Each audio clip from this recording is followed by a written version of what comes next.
Hello, everybody, and welcome to the Monday Sound Stream, where we have a full house on deck for our crazy news. It's not a heavy news week, but it's a crazy news week. Like every like most of these stories have like a lot of implication. So Toei really hates us. no, Toei actually loves us because they could have dropped this news on a Tuesday. True. They could have dropped it after we streamed or while we were streaming, and It's that yeah. it's Happy Thanksgiving week for us in America land.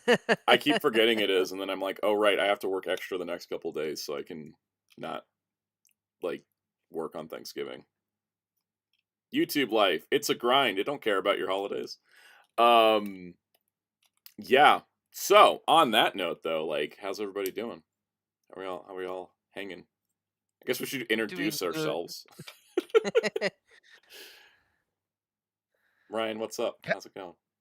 Doing good. Also, man, you wearing a white shirt makes it so blinding. I Like, know. I just was like, I just wanted to wear a brighter color because, like, yeah, no, I just wanted to wear a brighter color, and then now I'm realizing it's like screwing up the white balance like crazy. It's making my face look red. Bring out the rosy cheeks. It is, yeah. It's a hereditary thing too.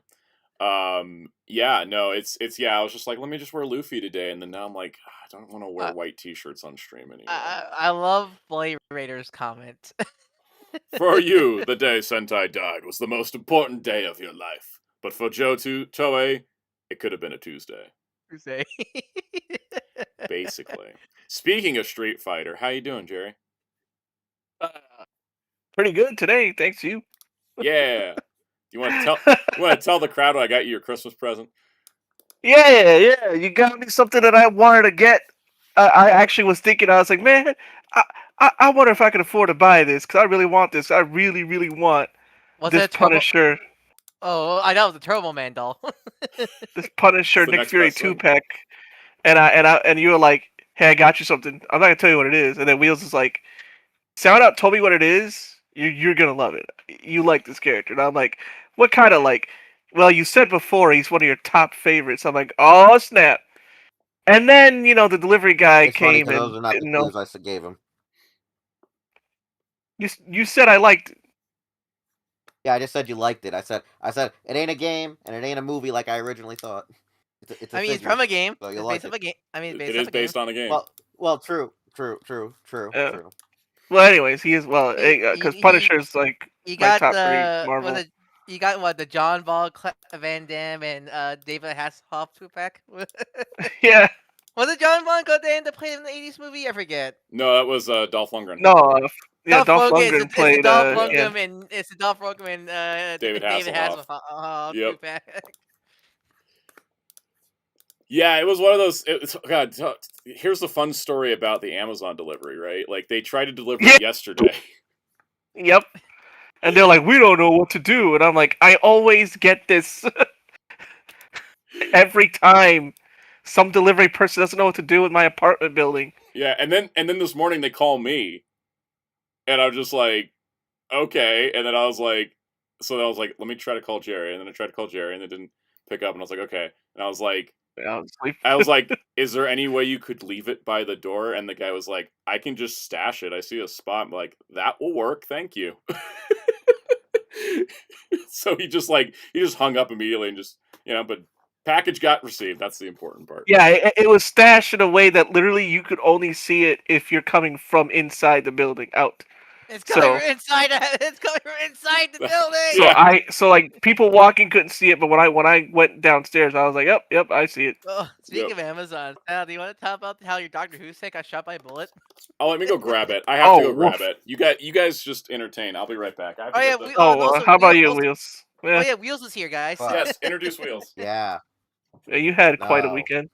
He's our boss. Yeah. I'm not your boss on the stream technically.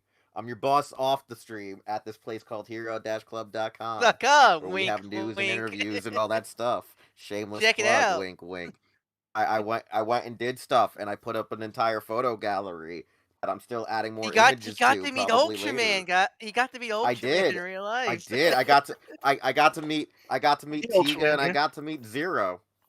But did you get to meet, as I named him, wrongly, not Ultraman Orb, but Ultra Orb? Ultra No, there Orb. was no orb at the show. There He was no, he was just a photo there. there was no orb to ponder. There's no orbs. There was just like the weirdest part was on the Sunday shows they didn't let you take any photos with the kaiju suits, only the Saturday shows. But there were aliens there. But the problem was like all the aliens were during like moments where like I wanted to like do something else. So it was like if you wanted to see Bolton, it was like you got to see it like right after Tiga, and I'm like I'm not getting back online just to see Bolton. But really, Ultra must be weird because it's pretty much playing charades with them. It's just like, oh, it's like, so. It's like meeting. It's like meeting Disney characters that are in masks. You just have to like, just kind of go with it. Yeah. So yeah, what's your current? So I was gonna say before we get to that, we have pictures from the event that we could show since we're talking about it. Then I'll tell you guys about the Doctor Who Maraca. But yeah, it's like what you got? What's your current thoughts of like current day events, Ultraman? Yeah. The funniest thing, whoever was playing the Zero Suit actor knew what I had in hand, because as soon as like they saw it, they like immediately knew it was the Zero thing, so they had me like hold it up to like. I'll send you the photo, Ryan, because I'm not posting it in Soundout stream because I'm not watermarking my own face. I'm just gonna post it up on my own Facebook wall later. So here's Ryan a shot. Jerry, yeah. Here's a shot from the booth. We got Reckiness and Omega there, which is really cool. We've got here's Tiga and Man.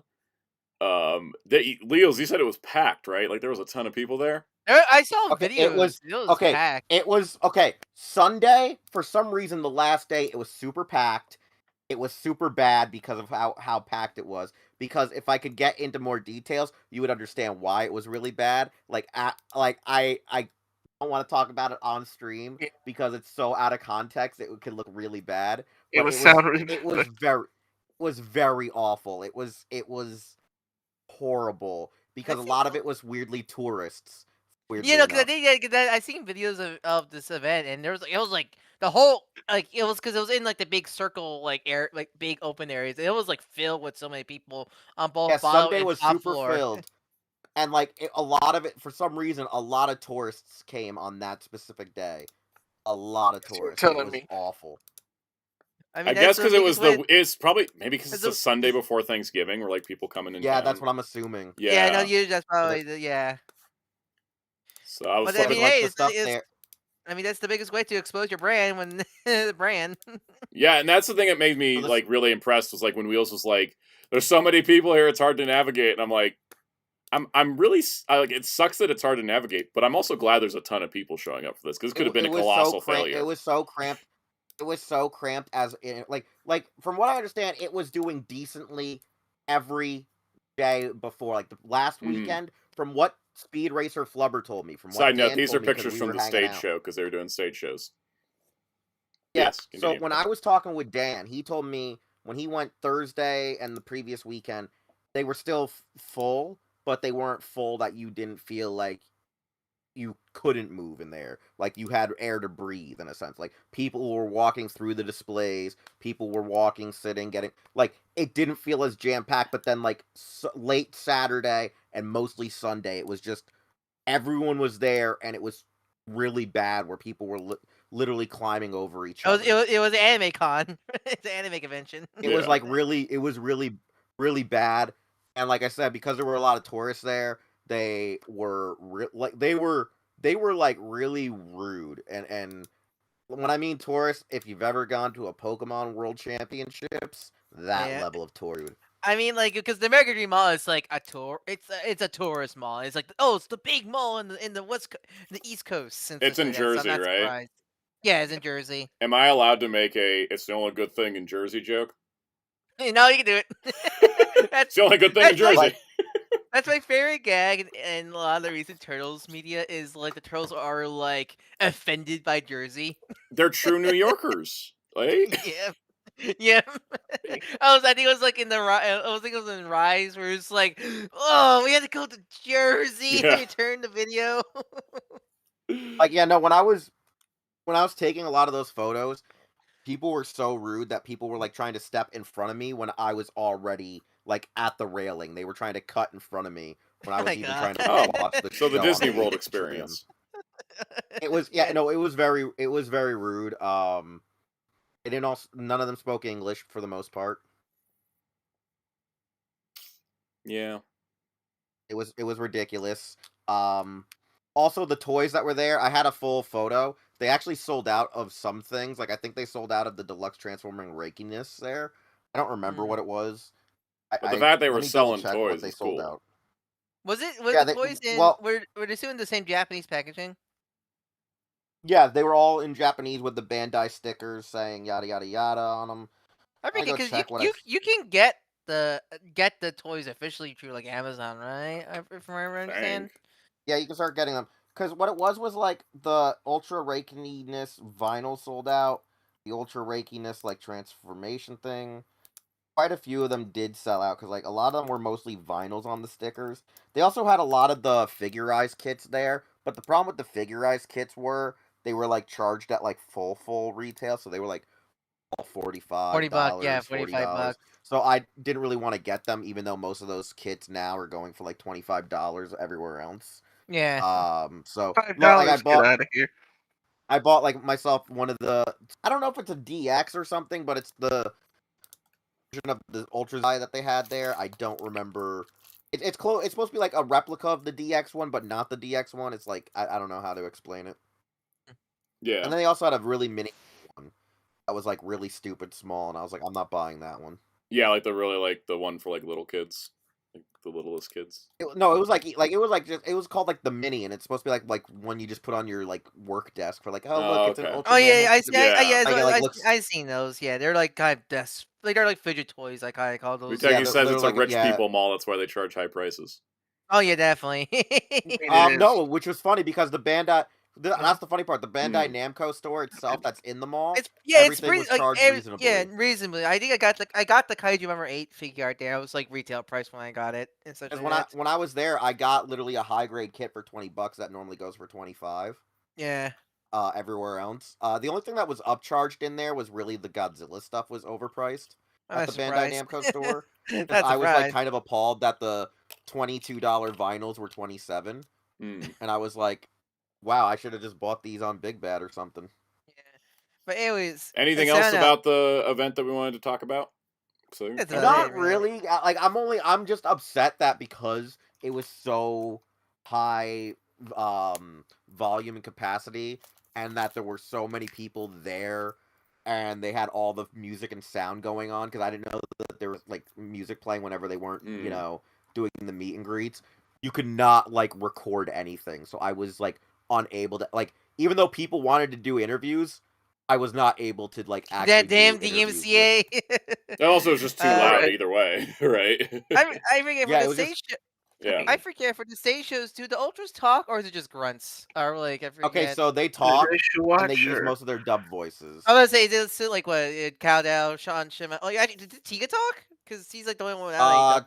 Tiga So during the stage show, even though for some reason, even though Tiga's there as a suit you can meet, Tiga's not one of the suits in the show. Probably because he doesn't have a dub voice. Yeah, he doesn't have a dub voice. Because the rest of the other three are like Man, Omega, and because Man talked, Zero talked, Omega talked, Belial talks. The two stage show characters, I think, also sort of talked. Soundout. Yes. Should I? Oh no, I can't say it because it might get you in trouble because of what I said in the group chat. Yeah, I can't say that. Right? No, yeah, they don't say it. Yeah. Damn. No, because what happened was during the stage show, one of the monster, let's just say he commits honorable Sudoku. I'm gonna say it like that. Honorable Sudoku. That's a new one. Oh, they've said it. No, we said it before. Yeah. No, that's a good one though. Anyways, one of the monsters. Why is that such a thing at stage shows? I literally wrote that in the chat. Yeah, there's a thing at stage shows. Like one of the monsters just like, you know, it's weird. Oh no, he also stabbed a guy in the throat and then did it to himself. It's really weird how violent the stage shows are. I mean, what's impressive about I think why the American Dream stage show got the most attention compared to like whenever they did the other American Dream like little like events is it was like a proper like how the Japanese do the Japan does their stage shows. Yeah. Like they got the full stage with a narrative and everything. Like it was actually really cool to see. And it was at a public venue. It wasn't at like a convention Yeah. that you had to pay to be at. Like you could just it was stumble across it. It was really cool to see like a full Mm. on stage show like in the ones in Japan and stuff like that for it.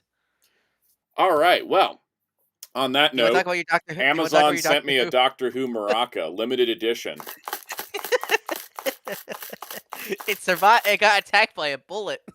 I don't even know how to describe how much damage there is to this case. There's a video on our Discord Yes. server.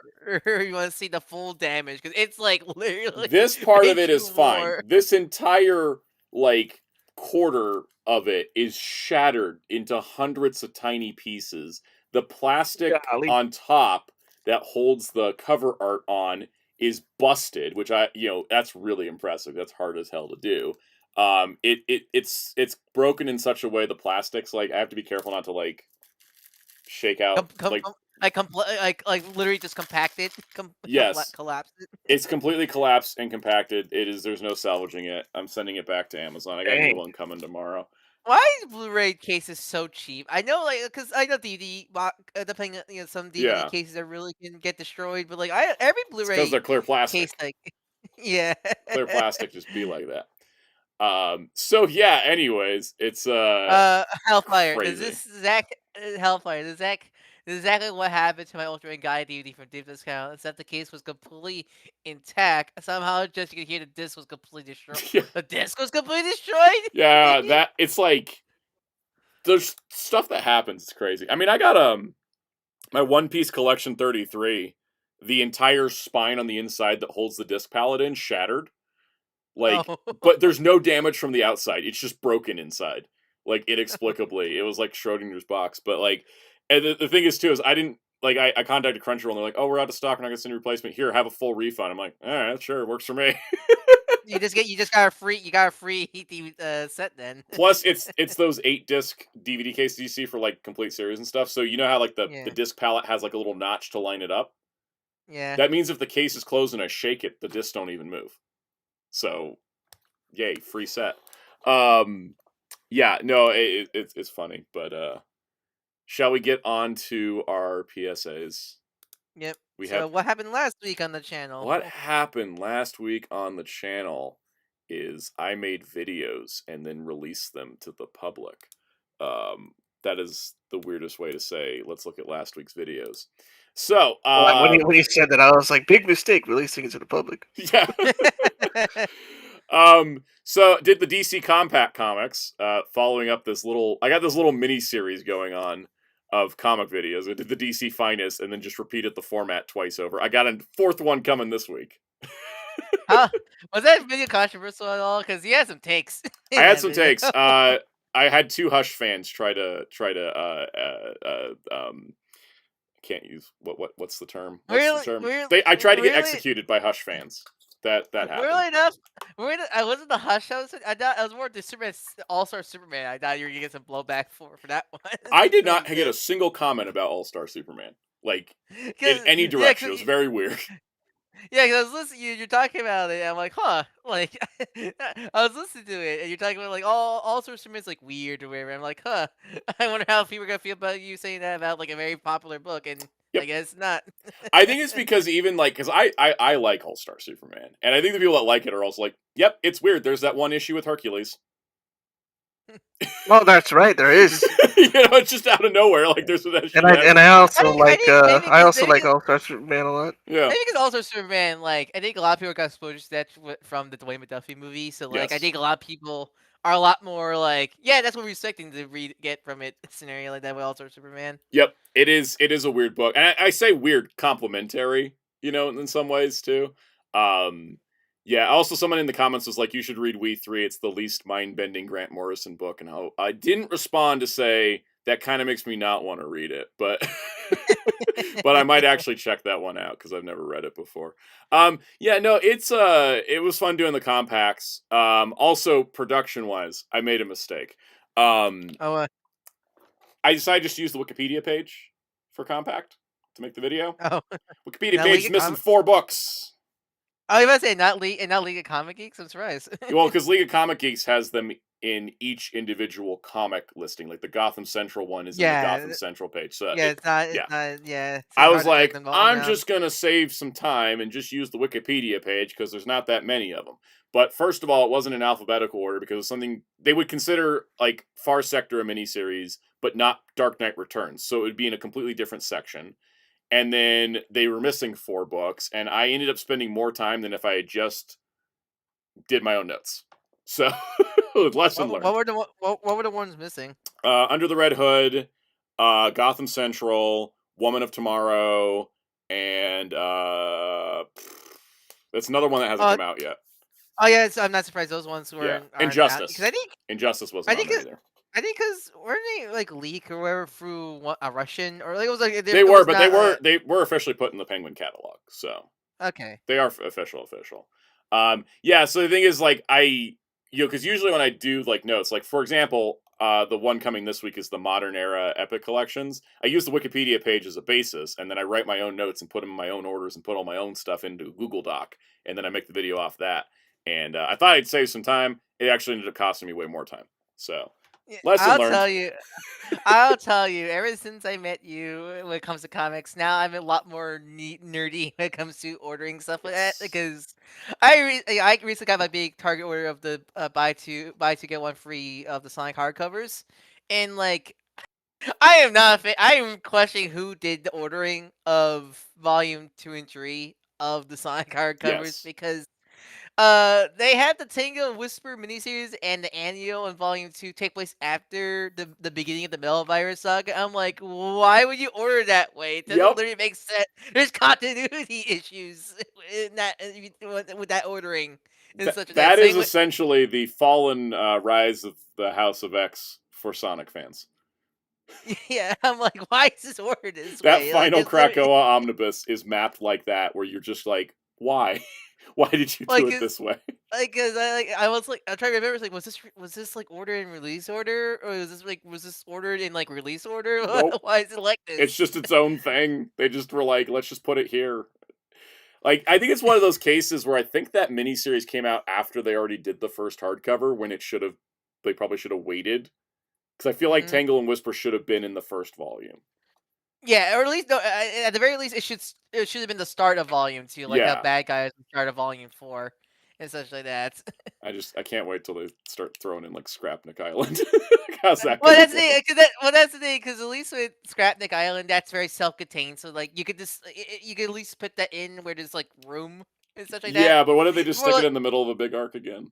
Yeah, or like I really could have to handle all the one shots from like last year and such like that. See, I'm Awesome said, have you gotten any cons and gotten some cool stuff? I haven't gone to any cons lately. Last one I went was it Star Trek? Was it Star Trek? No. The last one I went to was a local con here in June where I spent like. Was that the one where you saw Ray Hurd? I did. That was one where I saw Ray Hurd. Ray Hurd's awesome. I saw Ray Hurd. Yes, he's great. And I met Andy Serkis. And I met Kevin Durand and John Wesley Shipp and Denise Crosby, and I saw Terry Farrell again. And it was like it was a weirdly like there was big name guests, but they were like you got monkeys and superheroes and Trekkies. It was great. It was like everything I could want in one spot. It was really great. It was weird because it was like technically kind of a big con locally, but like barely anybody was there, so I had like time to talk to people and all that.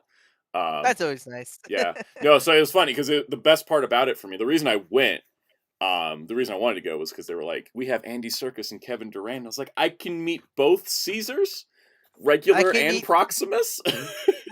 Monkeys. Yeah, so it's fun because like, and it was funny too because like Andy Serkis was the big name guest of that convention, and I was like, oh man, how expensive is the autograph can be? It was $100, and I was like, you know what? I've seen worse. that's not the worst. That's more reasonable than a Tokusatsu actor. Honestly. Yep.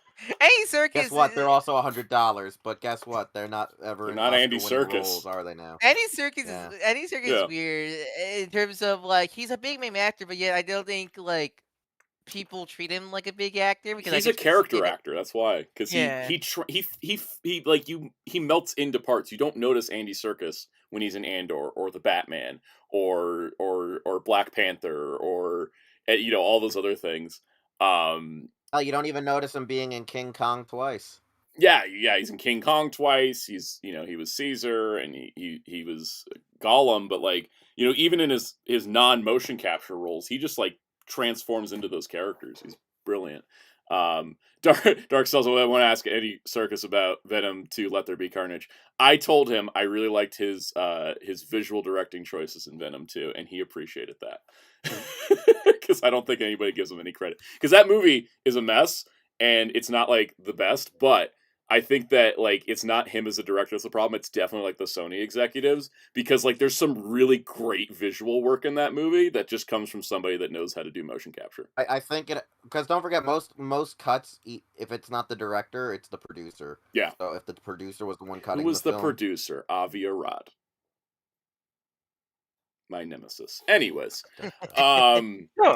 so on that note, Wizard of Oz collector's editions. I was like, kind of like sitting in I was sitting in this limbo state where I was waiting for the Ultraman 4K Discovery to come in. Well, the views for that is really good. Guys, life finds a way, all right? I'm not just saying that because Jeff Goldblum plays the wizard in Wicked, but life finds a way. Finds a way. Exactly. Because I had to delay the Ultraman 4K video. So then I needed to put a video out. So then I was like, oh, but Wicked's coming out. Okay, let's do a Wizard of Oz thing. And just kind of came up with this on the fly, and it's like super popular. A super popular video, probably more so than that Ultraman review is going to be. So that worked out. That worked out much better. So yeah, I don't know. I'm pretty happy with how that turned out.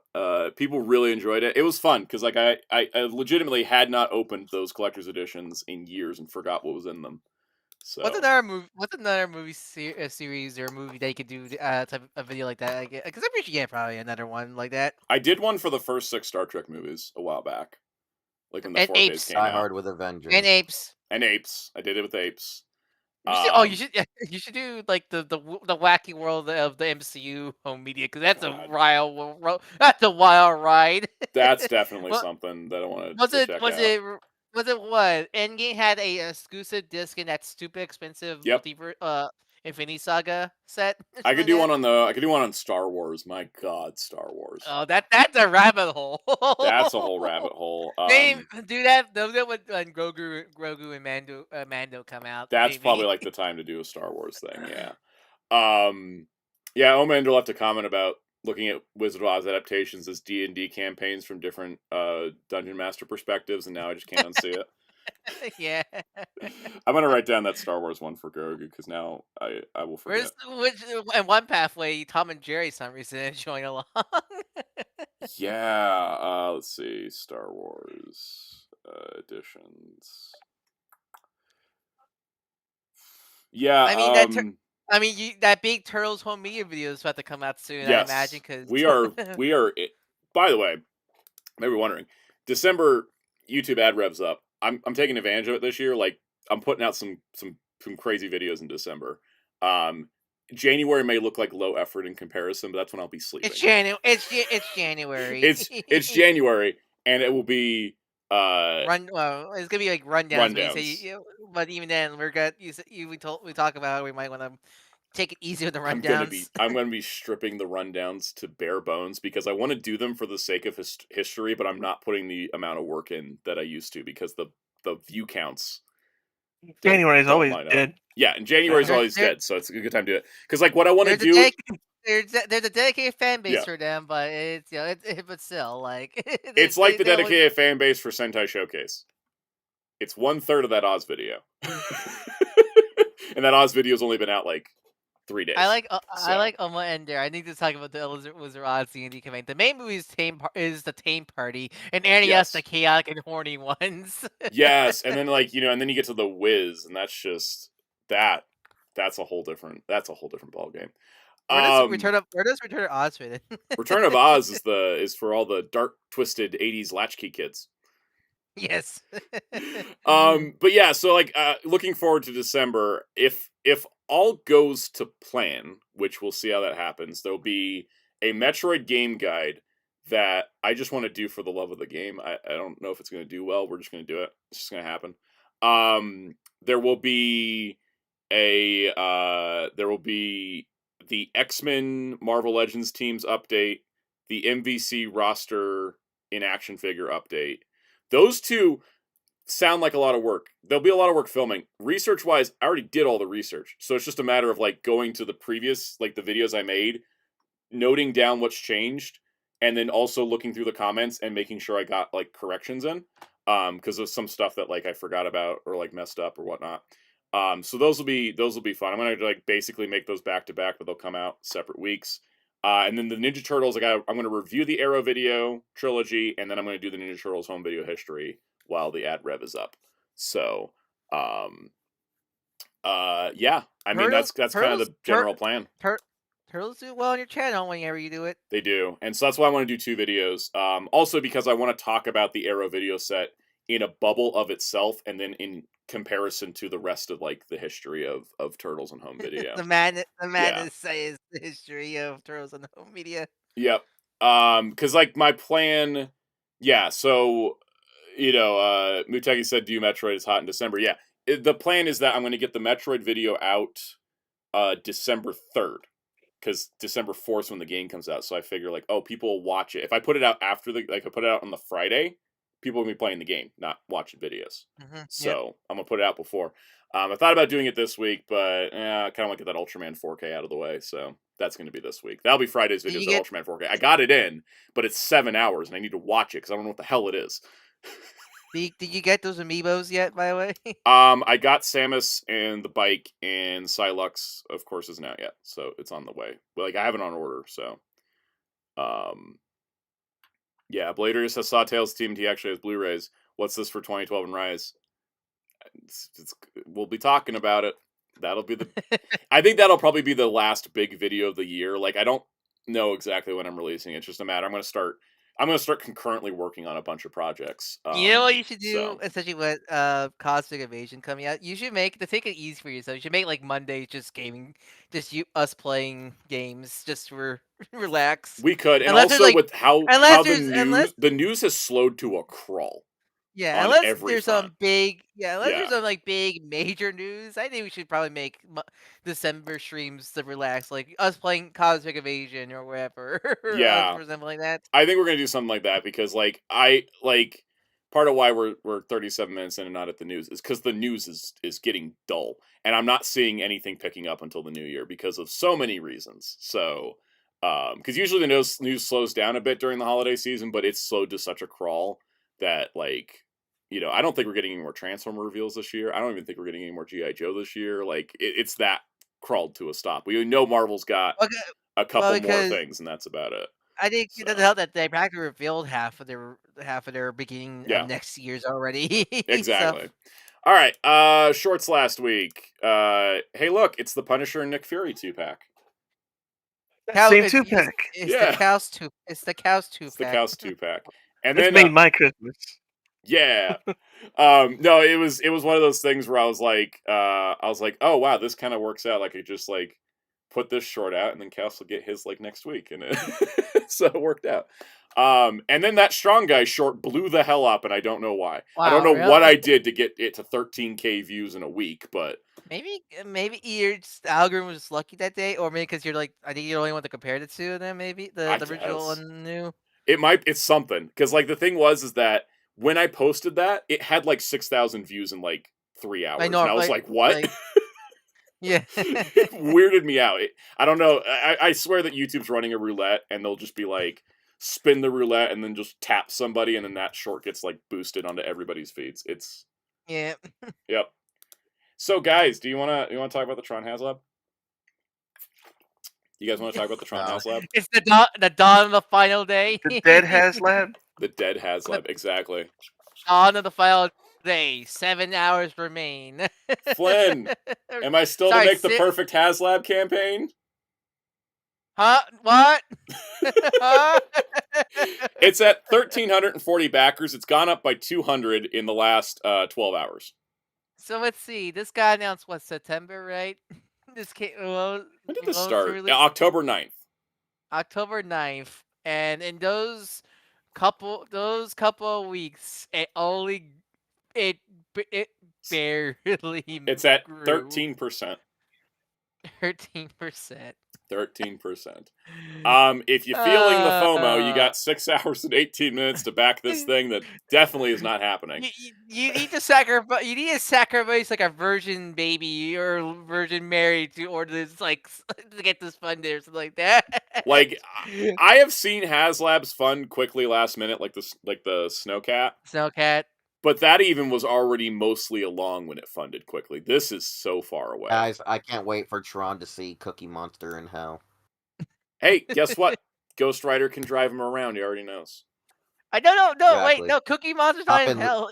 No, Cookie Monster's not in hell. He's in like he's in limbo. He's like no longer on the Haslab page, right? He's in redacted for wicked spoilers.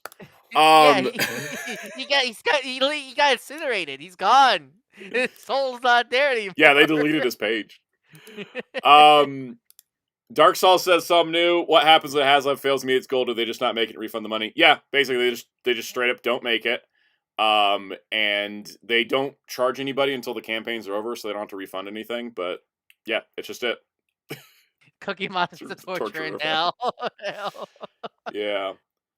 Psycho said, is there a limit to how many someone can buy? I think it's 5. You can buy 5 on one account. But 13% involvement. 13% bank impact is basically 100% when you think about it. That's some Disney lawyer magic there. Anyways, speaking of movies, let's talk about movies. I like Dark Souls comment for the Strong Guy. Strong Guy's fans were strong in that fraction of a second. Yeah, seriously, like I didn't even know there was 13,000 Strong Guy fans. Like, love the guy, but he's not that popular. Anyways, let's talk movies. Because I didn't get to review The Running Man last week because we had a flood of news last week. Thanks, Bandai. There's 0 Bandai news this week, by the way. They're like, we did that all last week. We can take a week off. Don't say that. They're gonna announce something later. They're gonna announce. No, it's gonna happen whether I said something or not. Like every week they announce something, except when they do a big event, then they take a week off and they're back to it next. They already announced like a Memorial Edition Alchemist driver, but they didn't put the page up. There is a Bandai news this week in our press. Oh yeah, I forgot about Luffy. Yeah, we'll get to that. He's on your shirt, Soundout. How can you forget? Here's the thing. It's not Bandai did not announce that. Oh yeah, true. So anyways, I didn't get to talk about The Running Man last week, and I just wanted to talk about it and say I liked it. It is what is it? It's one of those adaptations where it's like, there's a book, and then there was an unfaithful movie adaptation, and then there's a more faithful movie adaptation that still makes changes to the book. I've never read the book. But I enjoyed this. I have read part. Oh yeah? Yeah. Yeah, it's interesting because you have the Schwarzenegger movie, which is so damn campy that it kind of loses its point. Like its message about society is lost in the fact it's so damn entertaining. It's one of as bad as the adaptation was fun as a Schwarzenegger movie. Exactly. It is. Oh, that movie still. I watched it recently in prep for this, and I was just I was super excited because I was just watching it. I was like, this is just such a fun movie. This movie. It makes its message a lot clearer. It makes it a lot stronger because, Schwarzenegger's movie, that world was it was bleak, but it was it's not that bad. This movie, this world's pretty damn bleak. Like, they made it a lot bleaker, so that way, the stakes were a little bit higher. And they toned down the camp factor a bit, but it was still pretty entertaining. I liked it, though. I didn't think it was, it wasn't blowing my mind. But I thought it was solid, and Edgar Wright's always a fun director. He loves moving a camera in weird ways. He also likes to troll the companies he works with. Also. Oh, totally. Because Josh Brolin here is basically playing the new CEO of Paramount. Yeah, was it this is a Paramount movie? It's a Paramount movie, and I was like, how did no one watch this? It's like watching Matrix Resurrections, and you're like, Warner Brothers signed off on being the villains. Yeah, so I enjoyed it. I'm not gonna. end of the year, I'm going to do a tier list of all the movies that I saw that came out this year, became available in my region this year. It's not hitting the top 10. You know, it's not one of those movies, but I enjoyed it.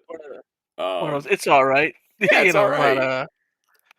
But, it doesn't have to be a top 10 to still be all right. Exactly. Like, it's still worth a watch. I definitely enjoyed seeing it. Also, Coleman Domingo was the TV show host, and that guy never misses.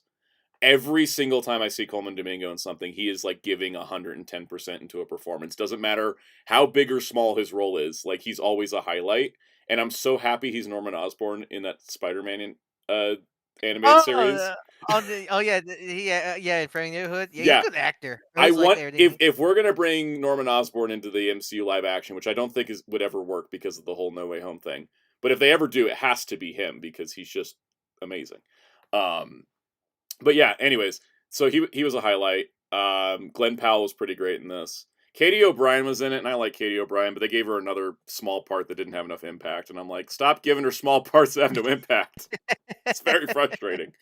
But yeah, I liked it. I enjoyed it. I don't really have any other thoughts on it, I don't think, for now. There's some, like, you know, spoilery thoughts I have that could go a little deeper, but that'll be for the tier list. That'll be for the tier list. All right, next movie. Rental Family. So I saw the trailer of this when it came out. It looks interesting. Because especially seeing another Brendan Fraser film. I saw somebody make the joke. I'm just gonna pretend Brendan Fraser won his Oscar for this instead of The Whale. And they were like, it's not because Brendan Fraser was bad in The Whale, it's just I didn't like The Whale. And I was like, you know what, that's fun. That's fair. Brendan Fraser is fantastic. They put Academy Award winner Brendan Fraser on it, and they mean it. So this movie, it's called Rental Family. The movie is about a company in Japan that rents people to help people. So, like, for example, because in the trailer, Brendan Fraser's character is a white man actor in Japan, and only gets cast as like, oh, I'm the American in these things, right? From the that's what I remember. His acting career is struggling because he's been in Japan 7 years. He got there and he got his big break on a commercial, but then it didn't pan out into anything else. And so the kind of story comes up is that he gives this opportunity to, as an actor, play these parts in people's roles, because people will come to this company and say, like, oh, I need to do this, but I don't have a person in my life to do that. Can I hire somebody to play that part in my life? Basically. And there's a lot of downsides to a service like that, which I was appreciative of. The movie goes into it. It goes into all the positives and also goes into all the negatives of it as well. And this is a real life thing they have in Japan. And so this movie, I thought it was really good. I thought this was really good. Now with Running Man, I'm like, that's fun. Go enjoy it. I think, Rental Family, it's not necessarily like a run out to theater and see it, but I think everyone should check it out at some point, because it's a movie about human connection, ultimately, at the end of the day. And also, if you've seen Monarch, it'll weird you out that, like, that Takahiro Hide is playing, like, the boss of Mari Yamamoto instead of, like, being the son of his time-displaced mother. But it's just weird they're in the same... I always love it when actors are in, like, 2 different projects together, and then they just, like, play completely different dynamics. But yeah, I think it's great. I thought it was, like, I saw the trailer, I was like, okay, I kind of think this is how the movie's gonna go, and they kind of, like, focus on, like, Brendan Fraser and this kid, but it's about more than just that, and it was really touching. I really liked it. I definitely want to check it out, because I want to support Brendan in all his films, and I just really like the premise in the trailer from what I saw of it. It also wasn't a huge tearjerker, which I really appreciate. I felt emotions. I felt emotionally touched, but I wasn't bawling my eyes out, which is nice, because sometimes movies will do that, and I'm just like, I can't watch you again. You're too sad. This one's not one of those. I feel like I could watch this again easily. Is that your issue with Del Toro's Pinocchio? Yeah, I can't watch Del Toro's Pinocchio again. It's too damn sad. I'm like, no, hit me emotionally, but don't burn me so much I can't watch your movie again. No, hit him emotionally. I want to see him cry. No, yeah, like I'll cry, but I don't want to be like crying so much I can't see the movie anymore, like physically. Yeah, Brendan Fraser's on a hot streak of projects. He's fantastic, and I'm so glad he's doing it. And he's getting ready to kill that Hawk Street again by giving us what we really want. The Mummy! A new Mummy movie. I like that they're just like, we're ignoring the third movie. I'm like, as you should. Oh, Braden Birdwell brought up a good point. You know why? Yeah. Yeah. Because that chick from frickin' NCIS sucked. Yes. I mean, that whole movie sucked. The whole premise was flawed. There wasn't a mummy in the Mummy. Brandon Birdwell says, I don't know if you talk about Batman Deadpool or you're planning to talk about it. I totally forgot about it. That was just last week, and I forgot about it because of all this other stuff going on. Oh, yeah, because that's the Marvel half, right? It's the DC half. We had the Marvel half. Oh, DC half. Yeah, okay. So, I'll just turn this off for a moment. Batman Deadpool. That's the one written by Grant Morrison right? and Dan Morrow were doing that. I actually thought it was much better than Deadpool Batman. I enjoyed Deadpool Batman, and I liked the backup stories, but for some reason, DC had a longer page count, so every backup story was, like, significant enough, whereas the Marvel backup stories in the Deadpool Batman were, like the Al Ewing Guardians Rocket one was, like, 2 pages, and I was like, what? That's it? They were much longer in the Batman and Deadpool backups, and I thought that Grant Morrison writing Deadpool was genius, because you could tell that they've never read a Deadpool comic and they've only seen the movies, but they just leaned into all the cool stuff that, like, happened in Animal Man with the whole fourth wall thing. And my favorite bit I'm not going to spoil that Grant Morrison shows up in their own comic, but my favorite bit I saw was Wade's like, how come you don't go insane when I'm talking to you? And Batman's like, I dealt with a kid and, like, criminals. He's like, I have a mad clown as a nemesis. I didn't even realize you were talking. I love that. Yeah, the Nightwing and Wolverine crossover was great with Dick and Laura. Because that was Tom Taylor writing for his 2 babies again. But still, like, I love that Batman because it reminds me. That's like a Brave and the Bold Batman scene right there. And that's the thing that Grant Morrison always does with Batman, right? Is like kind of just like they always lean into like this Silver Age vibe, and I love the Silver Age vibe. I was also let me pull up the list of the backup stories because I know, like, I imagine the voice for that Batman's gonna be like Diedrich Bader and Will Friedle from Ultimate Spider-Man as Deadpool. Deadpool in that comic voices in my head. So I really like Batman Deadpool. The John Constantine Hellblazer and Doctor Strange story got really weird. And I think it's because it had 3 writers on it, because it was James Tynion IV, Joshua Williamson, and Scott Snyder, and I feel like something didn't quite click there. Too many cooks in the kitchen? Too many cooks in the kitchen. What were you saying, Jared? You said Scott Snyder, right? Yeah, the guy on LinkedIn. Okay. Oh, yeah, the guy. No, I just wanted to make. No, I heard Scott Steiner at first. I was just like, oh yeah. Nightwing I didn't know he wrote. Nightwing and Wolverine was great. Harley and Hulk was kind of strange, but I enjoyed it. Because that combination weirded me out. I was like, why those 2 characters? It made sense because, like, it's Mariko Tamaki and Amanda Connor, so it's like that Harley, like, exists in her own world type style to it. Did those 2 ever do Hulk before? No, neither of them have touched Hulk before. Static and Miss Marvel. How was that? G. Willow Wilson wrote it. She co-created Miss Marvel. Dennis Cohen drew it. He co-created Static. I liked it. I liked it because it paralleled the characters really nice, and they had a fun little team up.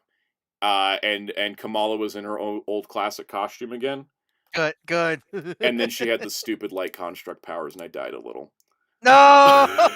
It was perfect. It was perfect until the last page where she had the dumb light powers, and I was like, damn it. We were this close. We were this close to perfection. The editorial got to her now. Editorial got to her, and I legitimately gutted.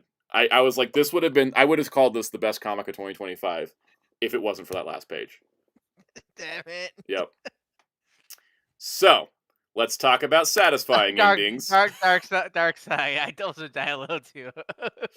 Yes. Wicked for good. I'm talking non-spoilers, don't worry. I'm not going to spoil anything. I'm not even going to talk about, like, spoilers in the trailer. I'm going to talk about how this movie made me feel. This movie made me feel sad, and then also happy. But also, like, the tonal whiplash, I gotta tell you guys, I was kind of prepared for the second part to be darker, but if you're not, I just gotta warn you ahead of time, this is not the same tone of movie as the first one. Because the first one... Or the musical, right? Yeah, the musical does the same thing too, and I think people were like, why was it split into 2 movies? Brilliant choice, because if you have a break with a to be continued and credits, and then you come back and things are darker, it's one thing. If you do an intermission at a play, you're like 10 minutes later, everything's much darker. It's a little bit of a tonal whiplash thing. So the thing is, I think for a lot of people is that there's going to be people that like the first one more, people like this one more. I think they're kind of a cool dichotomy there. But the thing is, I went into this knowing it was going to be darker. I went into knowing that people were crying. It wasn't as insanely dark as it may seem. It is much darker than the first movie, but there's still some really fun, light moments. Also, this is coming from the musical. The song lineup's not as strong as the first movie, but the first movie's song lineup is too good. They kind of it's too good to put those songs in the first movie like all together. And so you have kind of like that, that the thing is like, how do you top that? And they really couldn't, but I like that the songs in the second one were kind of a more serious nature, a little bit more like emotional because of the stakes of the situation and everything going on in it. The other cool part I enjoyed is that like I'd predicted some of the outcomes of some characters from the first one because I've never seen the musical, so I didn't know any of that going in. I specifically avoided spoilers, but I was like, okay, that character's gonna do that, that character's gonna do that, that character's gonna do that. I was just using my context clues. Also, because I watched the first one like 5 times, so it's like ingrained in my brain. Bread. In my bread. What kind of bread? What kind of bread do you eat? What kind of bread do you eat? I will burn that bread. It's wicked wheat bread. So I think that's molded. You should probably throw it away. Probably should. So I had like kind of an idea in my head like how things were going to progress, and then it surprised me because it did not, like, there was a bunch of things that didn't go the way I thought they were going to go. I think that was cool because it kept me on my toes. I will, Mr. Tanuki, that's a good... Actually, I will talk about Dorothy. I'll talk about Dorothy because Dorothy is in the movie. Dorothy, so in the play, she's just a shadow. In the movie, you don't see Dorothy's face. And it's an intentional artistic choice because Dorothy is not supposed to be a character in this story. It is not Dorothy's story. It's not from her perspective. We don't hear from Dorothy in this. And I want to say that is a really smart decision because there's a lot going on with the rest of the cast that's very important. And if you throw too much more Dorothy in it, the movie would start to get disjointed, right? You'd start being like, oh, the Wizard of Oz is happening. This is not the Wizard of Oz. This is Wicked. This is a different take on the Wizard of Oz. And so the thing is, I really like that Dorothy exists as a literal plot device in the movie. Like, I think that's a cool choice, and I think it works. Some people may not love that, but that's whatever. I think it's a cool choice going in, because it's, you're seeing this story through Elphaba and Glinda's perspective, not from Dorothy's. And I also think the color palette choices inform that as well. Because people were complaining about the color of Dorothy's house, comparing it to the MGM movie, which does not match the book, the original Wizard of Oz book, that the book that was created that was then turned into a musical, was then turned into this movie, is based on. I think some people remind themselves that a lot of the color choices in the MGM movie were made because it was in color. That was the gimmick of that movie. That was a selling point. That's why the slippers are red, because red's like, because what was it? They were just diamond slippers or something like that. They're silver. They're silver shoes. Silver. They're silver shoes. Yeah. Yeah. So making them red make them more poppy because silver. Well, in black and white, the shoes would look the same because it's like they did in the old silent films for Wizard of Oz that are still traumatizing. Yeah, Google those sometime. So the thing was, but here's the thing too. It's just like if you put a red T-shirt on Winnie the Pooh, suddenly that's Disney's version, and that falls under a different copyright. You got to use the silver shoes if you're using the book version of Wizard of Oz. But I got to say that I really liked the movie. I can't say I liked one more than the other because I liked both movies for different reasons. I was going to ask, so questions, do these films work together as one big film, or do you think they work better as two separate films? I think they work better as two separate films because like they use the exact split. Like movie 1 ends where act 1 of the play ends, and then movie 2 begins where act 2 begins. there's a time skip in there. And I think that if you have the time skip as a movie break, it works perfectly. I think if you strung the movies together, it wouldn't be as strong. Yeah. Honestly, I am curious to yeah. see like if they do like a combined cut of the two parts together. Yeah, because when they did the double feature screenings, they put a 13-minute intermission in between the movies because Let's go to the lobby. yeah, because it's like 5 hours if you're doing it all in one go. My God. Yeah, these are long movies. But I think it was good that they were long because it allows you to have time to develop and explore the characters and set things up as well. Blader said, okay, but what's the power scaling like pre and post time skip? Yeah. Actually, Yeah. I can answer that. Funny story. Elphaba ends the first movie where she just learned how to fly. You know, that's why it ends with defying gravity.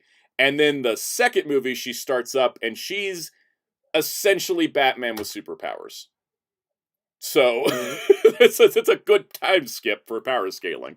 Yeah, so I think that it works, right? Like you end on, and also because like ending on Defying Gravity, it's like nothing tops that song. That is the song of Wicked. So it's just how it goes. Like I think it's a good breaking point to work with. And yeah, I mean, I think there's also, AR mentioned that this movie references the first movie a lot, and I think that works really well. Like if you watch them close together, you'll get the same experience. But like, it works like a sequel, while also working as part 2 of the story. And I really like that. I really like that a lot. Also, Coleman Domingo voices the Cowardly Lion. And I'll just say it. It's not. It's just so nobody is expecting like a huge part. He has like 5 lines. But like I say, Coleman Domingo never misses, and he delivered those 5 lines amazingly. It's like a small part, and it works. Yeah, so it's kind of interesting. Like, I Am Awesome brought some stuff. That was stuff from the Wicked book, and I've looked into the Wicked book. We don't want to ever adapt the Wicked book. We don't need we don't need the animal orgy. Oh. Why is every book that gets turned into a movie, the book version always has an orgy in it for some reason? I don't know. Something was in the water. It's so weird, but yeah, like there's some stuff that could be done. But also, I will say that, like, it would have been cool to include those elements, but that's also becoming a different movie. I think it would pull focus away too much. It's kind of like when you do a biopic of, like, somebody's life, and there's, like, a famous person, you kind of want to cut them out of the biopic, because it'll just be distracting from what the scene's supposed to be. Because it's like, Dorothy kind of, like, works as, like, a celebrity character in the movie for the audience, and if you put too much Dorothy, then it pulls away and distracts from what the actual story is supposed to be about. So, anyways, on that point, no orgies in this movie, but there was a very steamy romance scene that made me check the rating on the movie that was still a PG. Checks notes. I was like, wait, isn't this a PG? Like, I looked later, I'm like, yeah, it's still PG, damn. Anyways, so I really liked it. I guess, like, just credit all around to everybody. Like, Cynthia Erivo was fantastic, Elphaba. Ariana Grande, give her that Oscar. Give her that supporting actress Oscar this year, because, like, Cynthia did an amazing job. Ariana, like, her face was making me cry. Like, her face and some of these scenes was carrying so much, and I'm like, that's the Oscar-worthy performance. I think Cynthia should also get an Oscar. I think they should both get Oscars, but I think, like, I've looked at the other, like, contenders for Best Actress this year, and it's a tough category, but, like, Ariana Grande also deserves that Oscar. Let's see. There's those two. They're amazing. Ariana Grande, really glad she's doing well. Yes. After her Nickelodeon days, especially. I'm really glad to hear that. Yeah, she's doing great. Like, yeah, Darkstal said Ariana Grande wasn't familiar with the game. Exactly. Because, like, I've seen Cynthia Erivo. She's fantastic and everything, and I feel like she gave another fantastic performance. But Ariana, like, surprised me with her performance here. Jeff Goldblum as the Wizard is great. I think he just brings a good quality to it. Are you sure he wasn't playing Grandmaster and he just snuck out the MCU to this film? No, because Grandmaster did not have the layers they gave the Wizard. That's what you're sure. I mean, maybe he watches Redemption arc. Yes. Michelle Yeoh is Madame Morrible. I love Michelle Yeoh. That woman can't sing. and she even says she can't. And there is, I think, the weakest musical number in the movie is when you hear Ariana Grande singing, and then it cuts to Michelle Yeoh singing, and then it cuts back to Ariana Grande singing. And I feel bad for Michelle Yeoh because she has told the director, "I'm not a singer," and they're like, "It'll be fine, just do it anyways." No. The thing is, it is worth it in the end because the trade-off of Michelle Yeoh isn't a good singer is Michelle Yeoh is a great dramatic actress. So like when Madame Morrible gets to be the nasty bitch she is, like Michelle Yeoh is in there selling it. Like you feel like I felt disdain for this woman the entire movie. That was the good trade-off to her not having a good singing ability. Is it like Russell Crowe? I haven't seen Les Miserables yet. I'll report back to you on that. Yeah, Russell Crowe's unique in that movie. I'll say that. Veloquin says, "Shout out to my girlfriend who made me watch the first one last night. Now I really want to go see part 2 in theaters." Yeah, like you should go see it. Like, absolutely. Jonathan Bailey as Fiero might be my favorite character in the whole movie duo, but I can't talk about why because I have like a personal reason I really enjoy his character, but it's a spoiler, so I can't say it. I'll talk about it at some point. And then Melissa Bodie as Nessa Rose, I thought she was great. Ethan Slater as Bach, I thought he was pretty all right in the first movie. In this movie, they gave him some stuff to work with that just made me like, I was like, that guy should do more drama acting. Yeah, I mean, I think it pretty much covers it. I think like everybody did a great job. I think there was some weird direction moments. I think like John Chu as a director, he's good. He just needs like a little bit of refinement because like there's one musical number that was like really visually interesting and spectacular, and there was another one where I was like, what is this camera framing? And that's kind of what the only things I would complain about the movie is some of the stuff that came from like the direction, and it was like, this number wasn't as good because why did we stage it like this? And that's like, and if that's my only complaints are honestly doing pretty good, I still gave it 4 stars on Letterboxd. You know, like it's still a really solid movie. And so if you enjoyed the first one, you definitely should go see the second one. It's pretty sure got rank high in your tier lists at the end of the year, probably. I think this one's probably a top 10 contender. I've been thinking about it. I don't think Zootopia and Five Nights at Freddy's are top 10 contenders, so I can start thinking about the top 10 now. But yeah, speaking of the soundtrack, if anyone's wondering, here's the track list. I don't want to spoil the track titles for some of these because some of them are kind of spoilery. So if you have the soundtrack and you're wondering what my thoughts were on each song, I'll just give it to you with the number, okay? So track 1, thought it was all right. I'll just say that Michelle Yeoh has a heavy singing part. That's what brings that one down. Number 2, I thought that one was pretty solid, though it really kind of felt like I wasn't exactly sure where that song began and ended because there's a lot of dialogue in between, so I might need to listen to that one again. Is that one of those songs that might work better as in the it works better than as a song? Because there's some songs out there where it's like for music where it works better in the context of the film than listening it by itself. I feel. Yeah, exactly. It's like you listen to it on its own. It's like on the first soundtrack, Dancing Through Life. I love Dancing Through Life, but like on the soundtrack, it's like a 10-minute piece with like all the reprises of it all together, and I'm just like, this is too damn long to be listening to at any point in time. Track 3, that's one of the new songs added for the movie that wasn't in the play. Thought that was fantastic. I really liked that one. Number 4, that was another, I thought that one was pretty solid because it has like a lot of allusions to the music from part 1. So I thought that was pretty good. Number 5, people were talking about that one being very different than it was in the musical, and I listened to the musical version, and it wasn't nearly as good. They make a pretty significant change to that number, and it works beautifully, I think, in the movie. So I do really like that. Number 6 makes me cry. Number 7, I need to listen to again because I was distracted by how the scene was shot, and it's the romance number, and I was just distracted by how much romance we were getting in the PG movie. Number 8 might be my favorite from a music perspective.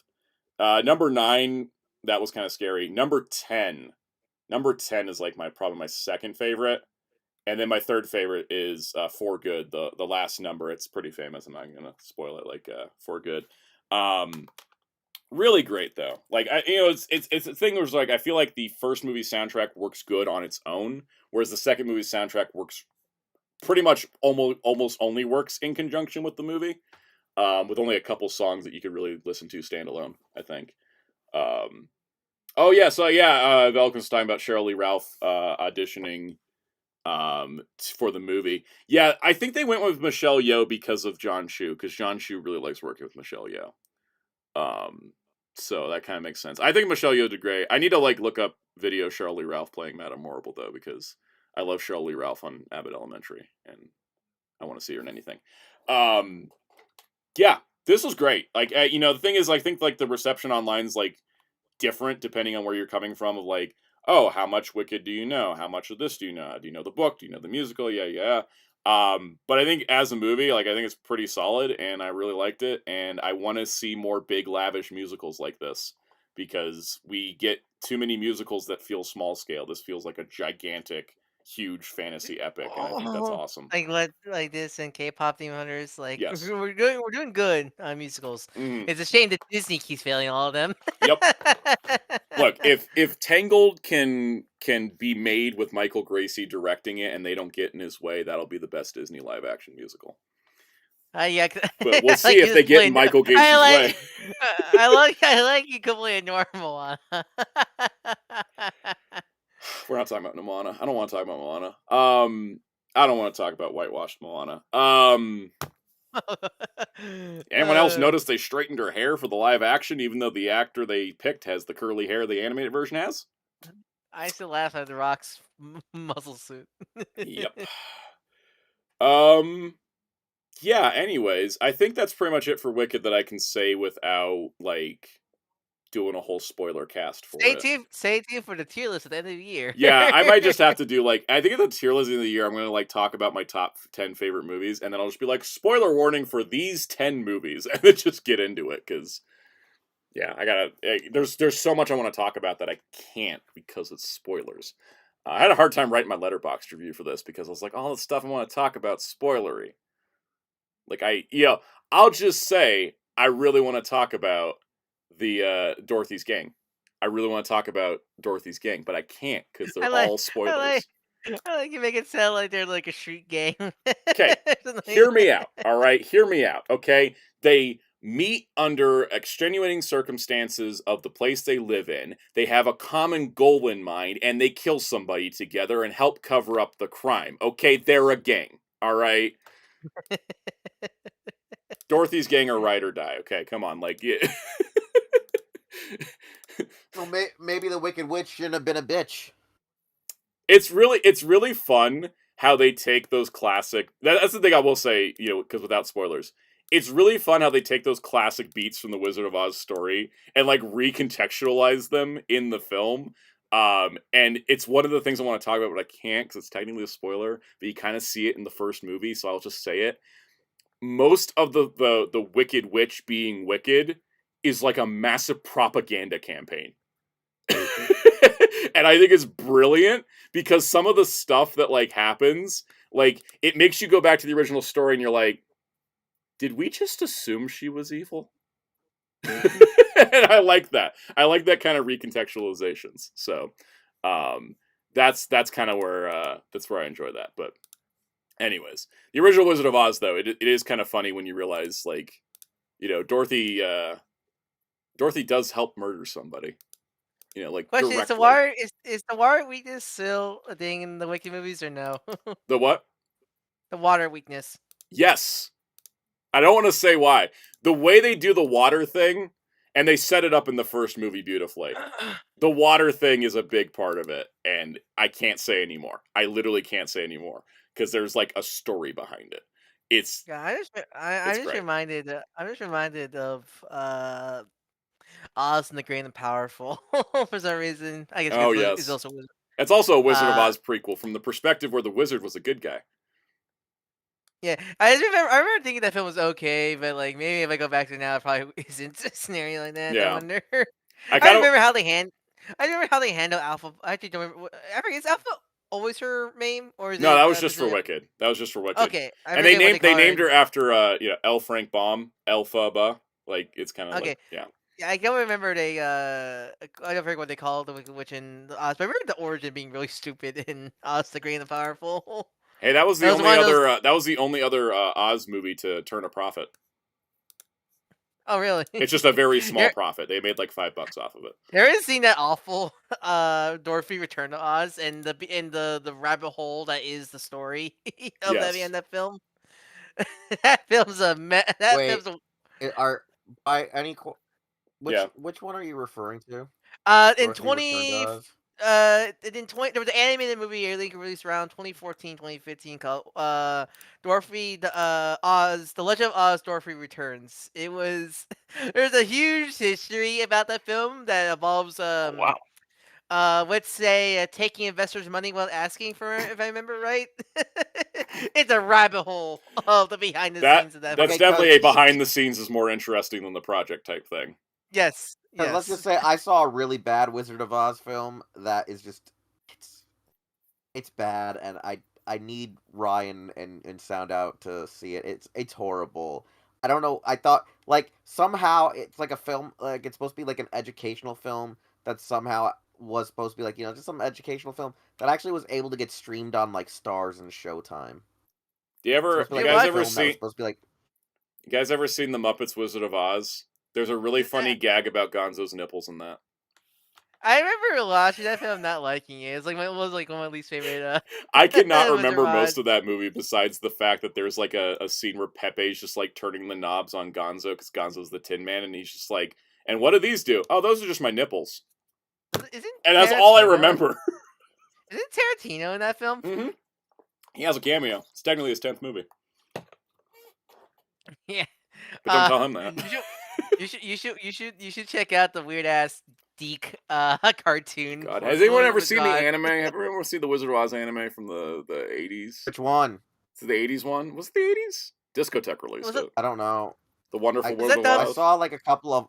This is the thing. I think I've seen both of them, but they're both blurred in my mind. That's the problem. Was that dubbed by the Saban crew or yes. no? Yes, it was. Yeah.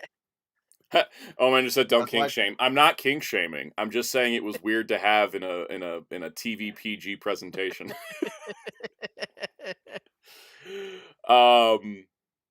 Yeah. All right, you guys ready to talk about what are we doing first? Blu-rays. Let's get on. Let's see. Because I'll start spoiling things of Wicked by accident if I don't stop. So I'm gonna cut myself off. Spoil Wicked. The iced tea was good. The iced tea was good. Yeah, my theater had Wicked themed ices as well, and I was like tempted. But yeah. Anyways. Oh, that being said, Mattel, if you're listening, need some more Wicked dolls for spoiler stuff. Need spoiler stuff. Need to fill out the collection. All right. It's Discotek Day, or at least it was last Tuesday. No, that was the 20th. That was like Thursday. Anyways, I don't know what dates are. Discotek put up their January. Time is meaningless. Time is meaningless. Discotek put up their January pre-orders for their Blu-rays. We got the Project A-ko Perfect Collection 4K, which will contain A-ko 1, 2, 3, and 4. The first one will be in 4K, and the rest will be in 1080p. It apparently is all on one disc, which is kind of badass. And it's only the 4 movies. Yeah, still not the OVAs that I pretty sure are locked forever. Yeah, I think they're probably locked up in some legal thing at this point. This is to me their admission to we can't get those OVAs. Yeah, I think Nanoha has the same thing where one of them is trapped by Aniplex. Am I right? It's either Aniplex or like another studio. Like, and sometimes when it's like split between two studios, they can't get them together. Anyways, Space Adventure Cobra the movie Yellow Edition. This is the UK. Yeah, the UK edit with the Swiss Electronica band doing stuff. Fun fact: I think was it this year there was a Metroidvania release for Cobra. Yes, there was. Yes, it's actually a good game. I heard of it. I might check it out there on I saw a friend of ours play it, and he was like, and I was like, yeah, it's pretty impressive actually. You want to know the price on A-ko? It's $31.96. Not bad for what essentially for 4K. Yeah, that's cheaper than buying the singles. I'm still waiting for goddamn Disney to lower that Pursuit Group 4K down. I was like, why is it so expensive? Yep. Beat Disney. All right, Kikaider Reboot's finally coming out. That was one we had hanging. This is the modern remake film. Here's the. Yeah, You ready, guys? Ready to cry with me? It was in limbo for a while, so I'm glad it's back. Was. The Blu-ray from Discotek is $15.96. Oh, that's so cheap. I paid $35 for my Generation Kikaider DVD. The question: did that have any bonus features for that one? It had a trailer. Oh, that's it. So I'm assuming this has more, way more. This has more in Price it. difference? It was $35 for the Generation Kikaider DVD, and it's $16 for the Blu-ray. So they have they have all the extras and all the behind-the-scenes stuff. And no shock, no Gaim episode, because duh. Yeah. That's a different one. All right. Shark Skin Man and Peach Hip Girl, the long-awaited sequel to Shark Boy and Lava Girl. Just kidding. Oh, this is the one that looked like a live-action cartoon. Yes. I remember the trailer. Okay. It's also a Yakuza movie. Jerry, it's for you. Yes. Also, this guy up here looks like Doflamingo, and it's weirding me out. Shin Aim for the Ace, the 25-episode remake, getting its first. I need to see that. Remember I told you I finally saw the movie, and like it's already like one of my favorite anime ever. Yeah. I'm like, I didn't think I'd be down for tennis, but no. This tennis goes hard. Sports animes, when they get it right, they get it right. Yeah, for sure. Well, I think so many people like the horse girls game. It's like I was telling Sal, like it's like Dragon Ball tennis, like. So it's better than Prince of Tennis.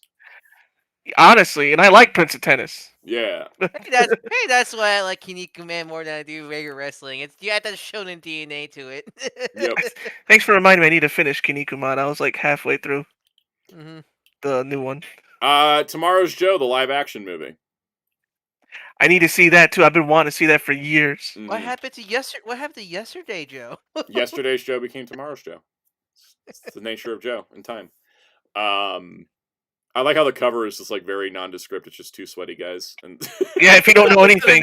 Wait, that's a normal Yakuza cover. Yeah, pretty much. Yep. Yeah. So these are all up for pre-order now on Crunchyroll Store and Media OCD. They'll hit Amazon at some point.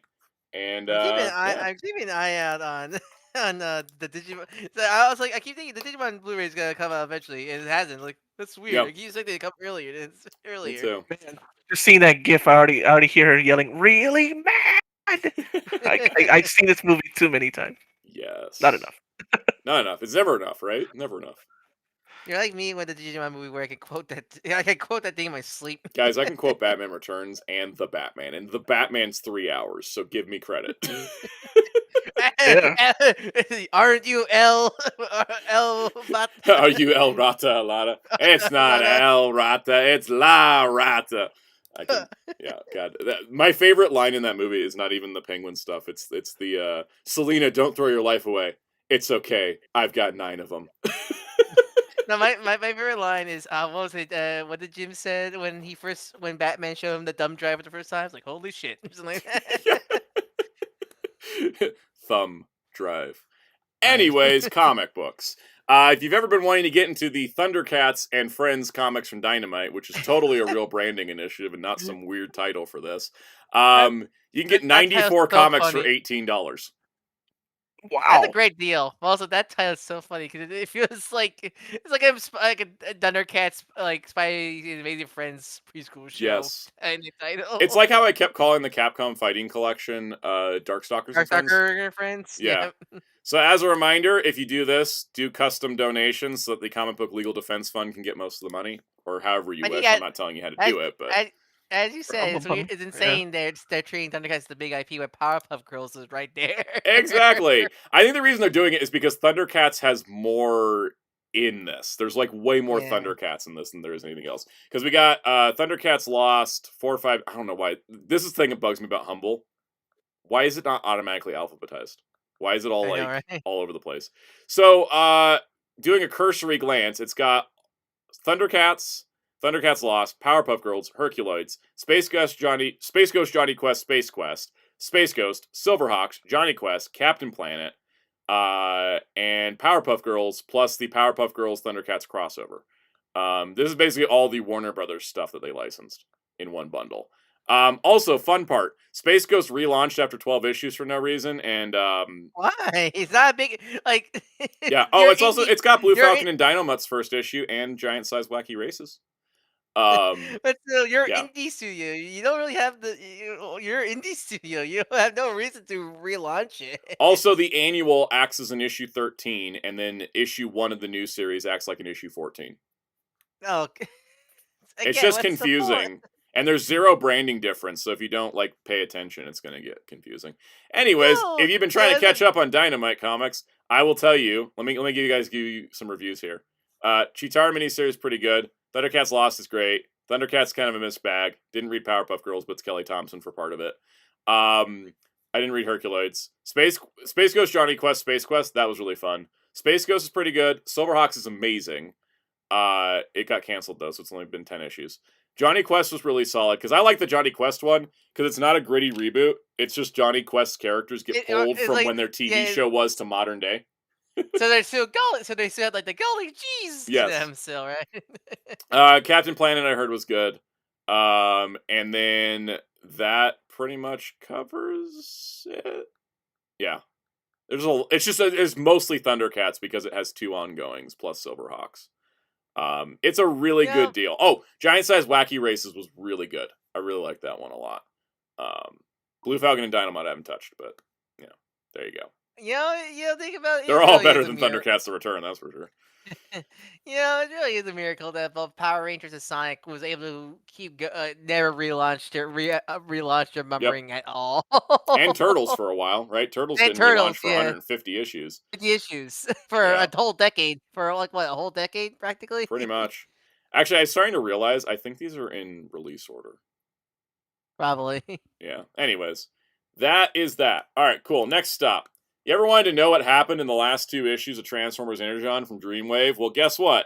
Thanks to Simon Furman and Alex Milne, TF Nation was able to restore the last 2 comics of Dreamwave that were never published. So were these not published because of the Dreamwave? Because the company died. Yeah. Okay, I wasn't sure because was there a Cybertron comic or no? That was a different thing. Yeah, that was a different. Was that like a TF Collectors Club thing? It was. It was a Collectors Club picked it up. And there was a Cybertron. There was a Galaxy Force manga in Japan. Okay. But yeah, the last 2 issues of Energon were never published. I'm also kind of like, is the rest of the War Within Dark Ages also possible for this? Because I kind of wanted to see what happened at the end of that. I liked War Within a lot. I doubt the main Transformers Dreamwave book was ever finished because knowing Pat Lee. Fun fact, people. Do you know he's back apparently? Oh yeah, Pat Lee showed up for an event, I think in China. And Dan Figueroa was like, "Where's my money, Pat?" Also, didn't help that I think it was an Onyx Prime special Chinese edition. Yes. I think Pat Lee just traced over like a magic card or a card or like a card by Vanguard card for the packaging art. Whoa. That man's still stealing people's work. But yeah, Don Figueroa was on Twitter so much telling Pat Lee, "Oh, you can fly to China. You got money. Where's the money you owe me?" Because they weren't paying employees at Dreamwave. If you don't know, because I mean it's been so long. I think some of you don't know the story. Dreamwave was the previous comic owner for Transformers for IDW, and Pat Lee, who was the creator, the lead boss of Dreamwave, right? Yeah, he was in charge of it. He spent all the money. He just took all the money that was meant to pay the artists and all that stuff for his own selfishness, right? Drugs. Yep, and then and the company died because of that reason alone. And there's a bunch of people like Don Figueroa who were never paid for their work. And so I appreciated him going on Twitter and just being like, "Screw you, Pat Lee, where's my money?" And then he would just call out every single thing Pat Lee was doing. It was amazing. It was literally just, where's my damn electric car, Bruce? Exactly. So, very much appreciate that. But yeah, so this is great that these 2 issues are now out there. They're on the TF Nation website as well as these QR codes. Hell, you could pull your full out route right now and scan them on the screen. Yeah. So pretty great because from what I've heard, this is the rumblings on the street, sources and people I know. Skybound ain't touching the Dreamwave stuff. They probably don't. It's either they probably can't or won't touch it. Scenario. It's I have a weird feeling that Dreamwave is in the same situation as Archie Sonic. It's not that they can't release it, but they know there's some really annoying people that'll pop up if they do. There's a lot of drama. Yep. Yep. With it. Yep. You know, like I think like, you know, Hasbro is probably in a similar situation. Like, what is Pat Lee gonna like sue Hasbro for royalties if they reprint Dreamwave comics? You never know with that guy. So, anyways. All right, Dynamite put out their February solicitations, and I was saying to myself, I really want to stop collecting Dynamite comics because I don't like the Gargoyles comic anymore, and it's kind of annoying that they don't ever do trades. But then they're like, oh, hey, we got Landridge doing more Muppets, and I was like, damn it. Dynamite's a weird company from what I've seen. I never pick up any book for Dynamite, but like for a company that has such big IPs like IDW, they really feel more indie than both Image and IDW together. Weirdly enough. They've also been on the verge of bankruptcy for about 10 years. Yeah. Don't they survive by what? Vampira comics? Vampira, yeah. Vampirella. Vampira, Vampirella. yeah. Vampiro was the TV host. Vampirella is the woman in the G-string. Yeah. I saw a cover where Vampirella was wearing clothes and it looked unnatural and weird. I was like, what is this? She's wearing armor. Muppets Noir is going to be a noir story with the Muppets. And yeah, Roger Langridge, this guy has been the Muppets comic guy of the modern era. Oh my god, don't even start me on the Gargoyles and Fantastic Four comic. That was legitimately bad. Oh wait, like, I gotta tell you, I love Greg Weisman's work, but I think the man's fallen off. We'll talk about after this. So yeah, I'm not even gonna talk about it. I'm just gonna tell you it sucked. It's the end of that. I didn't even know it came out. I didn't know it already came out already. It's 2 one-shots with a prequel that's only in a free comic book day issue. What? It's a prequel in the free comic book day issue. Then there's a one-shot published by Marvel and a one-shot published by Dynamite, and that's the entire thing. And it doesn't make any damn sense, but it's still somehow canon to the Gargoyles comics.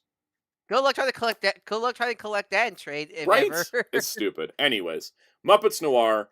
I wanted to talk about Roger Langridge. I have... Actually, let me just pull it out here. I have the once printed because it sold like crap. Muppets Omnibus from Marvel, which was is the only time there was a Disney Comics omnibus. It's the Muppets, right? Now, here's the fun part. Roger Langridge was doing Muppets comics for Boom. Then he started doing Muppets comics for Marvel. Now he's doing Muppets comics for Dynamite. And the funny part is that Marvel doesn't usually publish things from other publishers, even with the same IP, but this Muppets omnibus is unique because it has the stuff that was published by Boom and the stuff that was published by Marvel. Because it's just a complete Roger Langridge Muppets omnibus. Cool. That's actually cool. They put the Boom stuff there, then. Yeah, it's really, really cool. And it's funny because this book has never been reprinted. It's had one printing, but it's sold so poorly you can get it pretty reasonable. My comic shop has gotten a couple of them in, and I think it had a $60 cover price. I didn't even pay $60 for this. I think I paid like $40.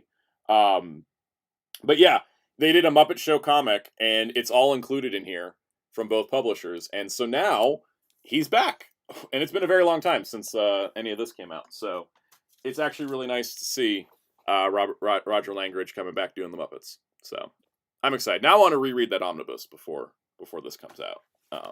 Man, Dynamite, like, I didn't really worry when that Ben 10. Oh, my Ender, you got it for $10? Oh, that's the stories I've heard the legends of for how bad that book sold. Man, I wish I could get Omnis for that price. Yeah.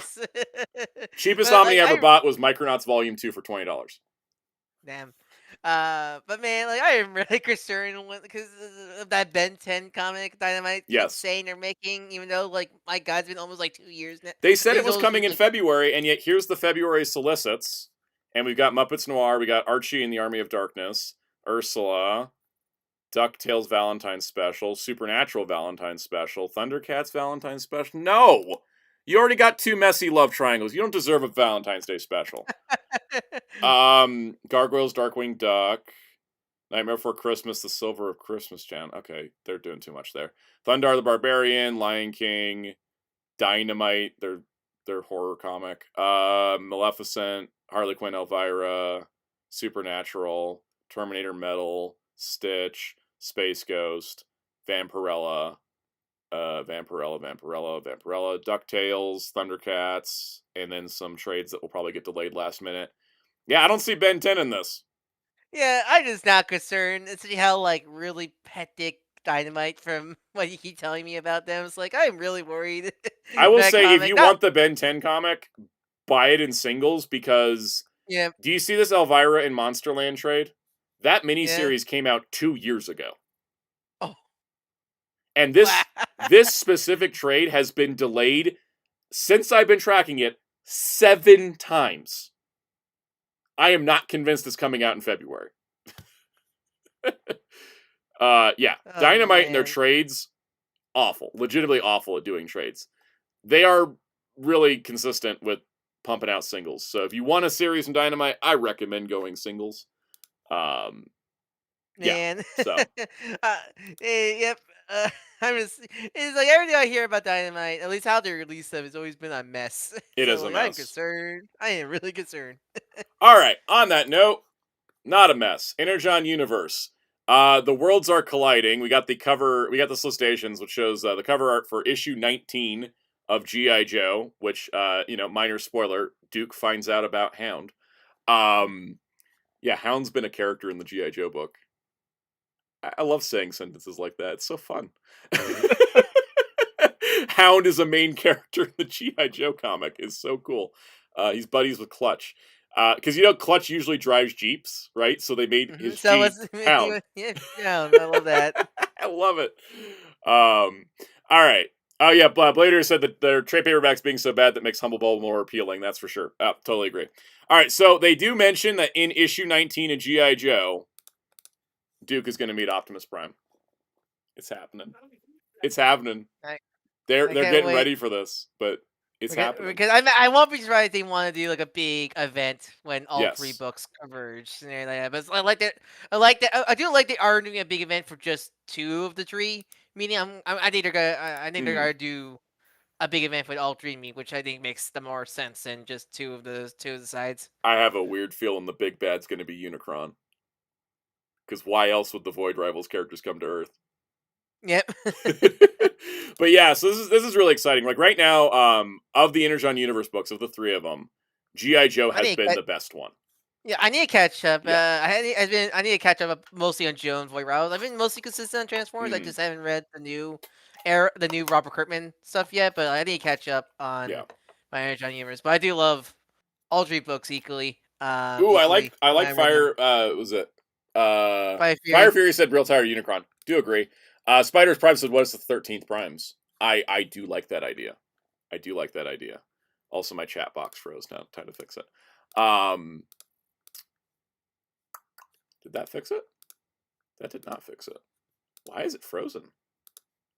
Anyways, you guys can still hear and see me, right? Yeah, you're fine. It's the chat box frozen. By the looks of it. All right, I'll just figure that out here. Yep, there it goes. Caught up. All right, so no, I mean these books have been great. I think as the day for says, hopefully eventual crossover treat Joe and TF like equals. I think it has to because honestly, like the main story of the Energon Universe is happening in G.I. Joe, not in Transformers. Like there's the Joe book has the most going on.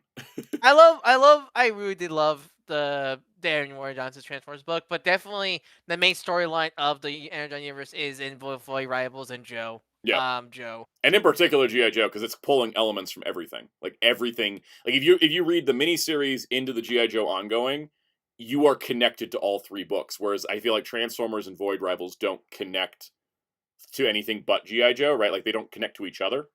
So I mean you have the Cobra Law people and the season 3 crew and Void Rivals and Transformers is it's like there's nothing it has crossover with. The only thing the only connection's been Jetfire in the first issue. Yeah. And that's it. Yeah. So I'm excited. I'm loving these books, especially G.I. Joe. My goodness.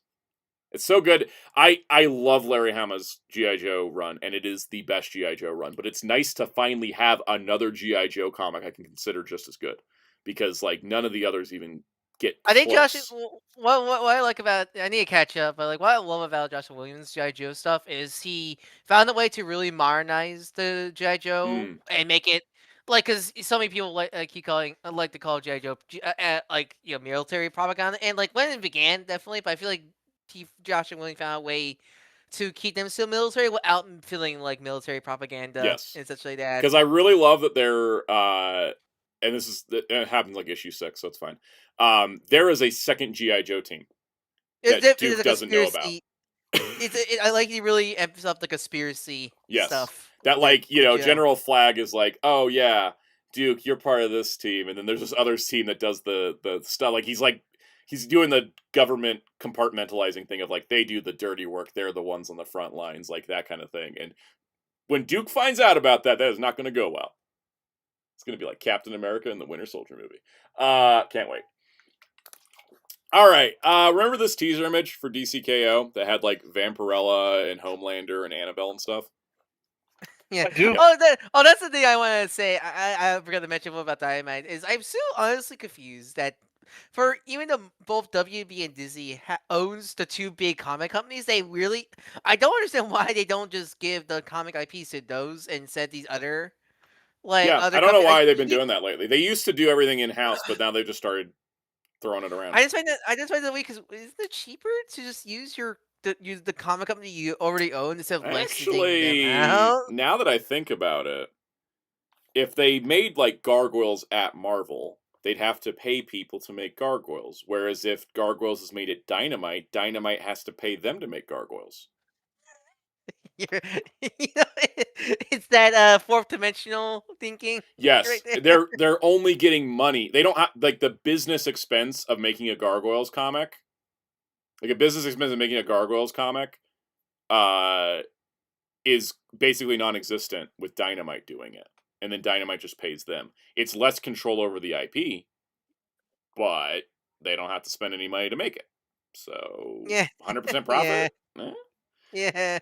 That's that's if I were to turn corporate knowledge on, that's what I would guess would be the case.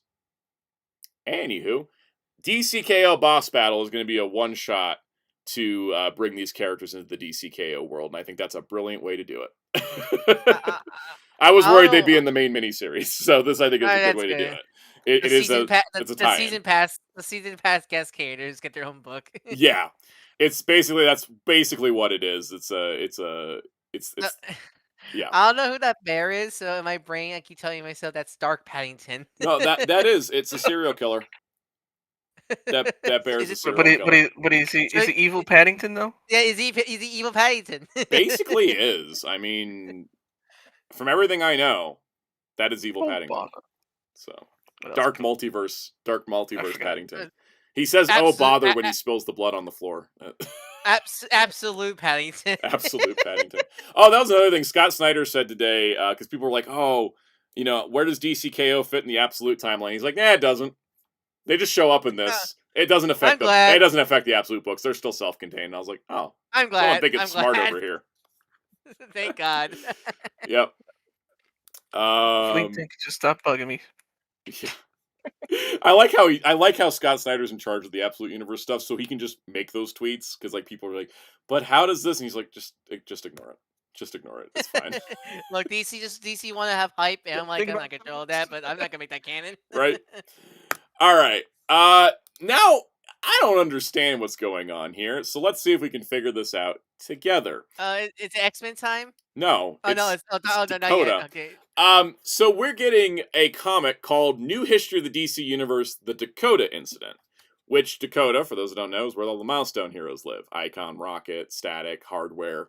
And then these covers show like Icon with Superman and Static with Batman and all that.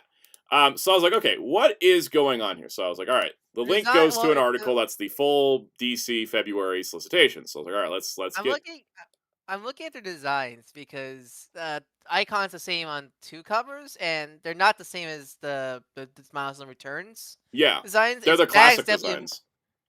Stag is definitely more closer to the cartoon design. Also, like much more closer to the cartoon design. How far in this article is this? Oh my god! I'm just gonna start. I'm finding page Dakota. Is this? Are these? Is this a situation? It's the full solicit for February. So okay. Looking at this, all right. Here's the part where I'm confused. New History of the DC Universe was that was a series before. That right? was a mini series. I didn't read it But from what I understood, New History of the DC Universe, not Other History of the DC Universe. That's a book I loved, which was by John Ridley. New History of the DC Universe was Mark Waid basically doing the history of the DC Universe to explain what's canon now, and a lot of people had a lot of problems with it. So I was like, okay, that was just like a guidebook, like the old history of the DC Universe that Perez and Wolfman did, right? So Wolfman, my brain sometimes. So I thought it was like that. I didn't read New History of the DC Universe, but now they're saying, spitting out of the pages of the New History of the DC Universe, uncover an untold moment in DC history where a murder leads to an all-out war between the heroes of Dakota City and the U.S. government. As their home becomes a battlefield, what must Static, Rocket, and the others sacrifice to keep their loved ones safe? But as heroes fall in the past, the stage is set for their return in the present. What are we doing here?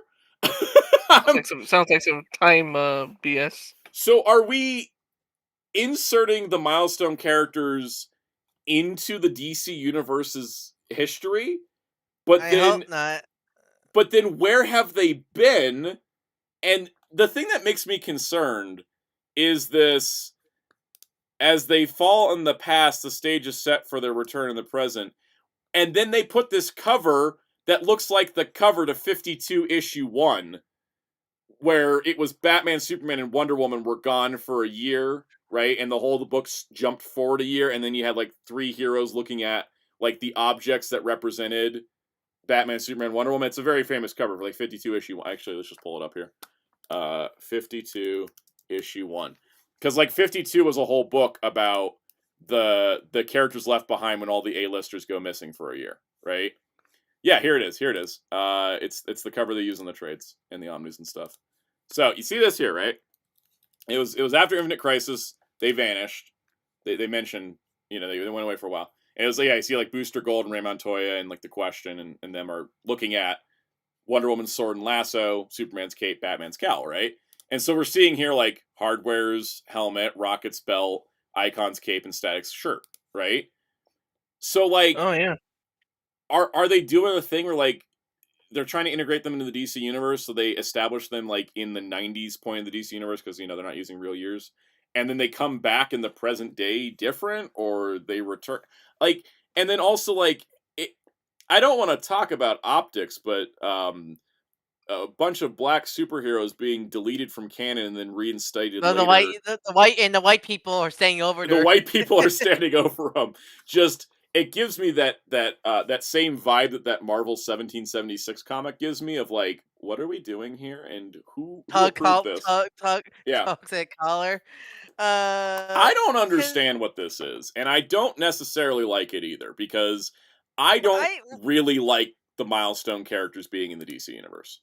I don't like, because like I'm like I was fine with like I think the Static cartoon was the exception because that was the only milestone character. So having Static in part of the DCAU, and I didn't mind it in Young Justice because that was a new universe, right? Mm-hmm. But trying to put the milestone characters into the DC universe fundamentally changes the DC universe. They don't work. I just feel like it's the appeal of the milestone is they're down to earth.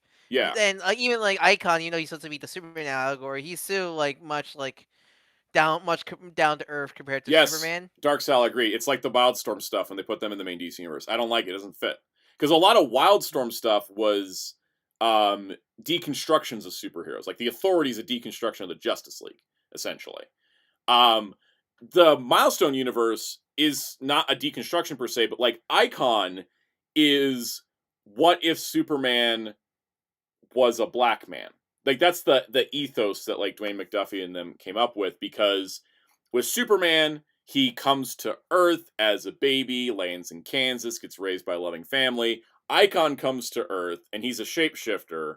So like he's an alien shapeshift. He crashes on Earth.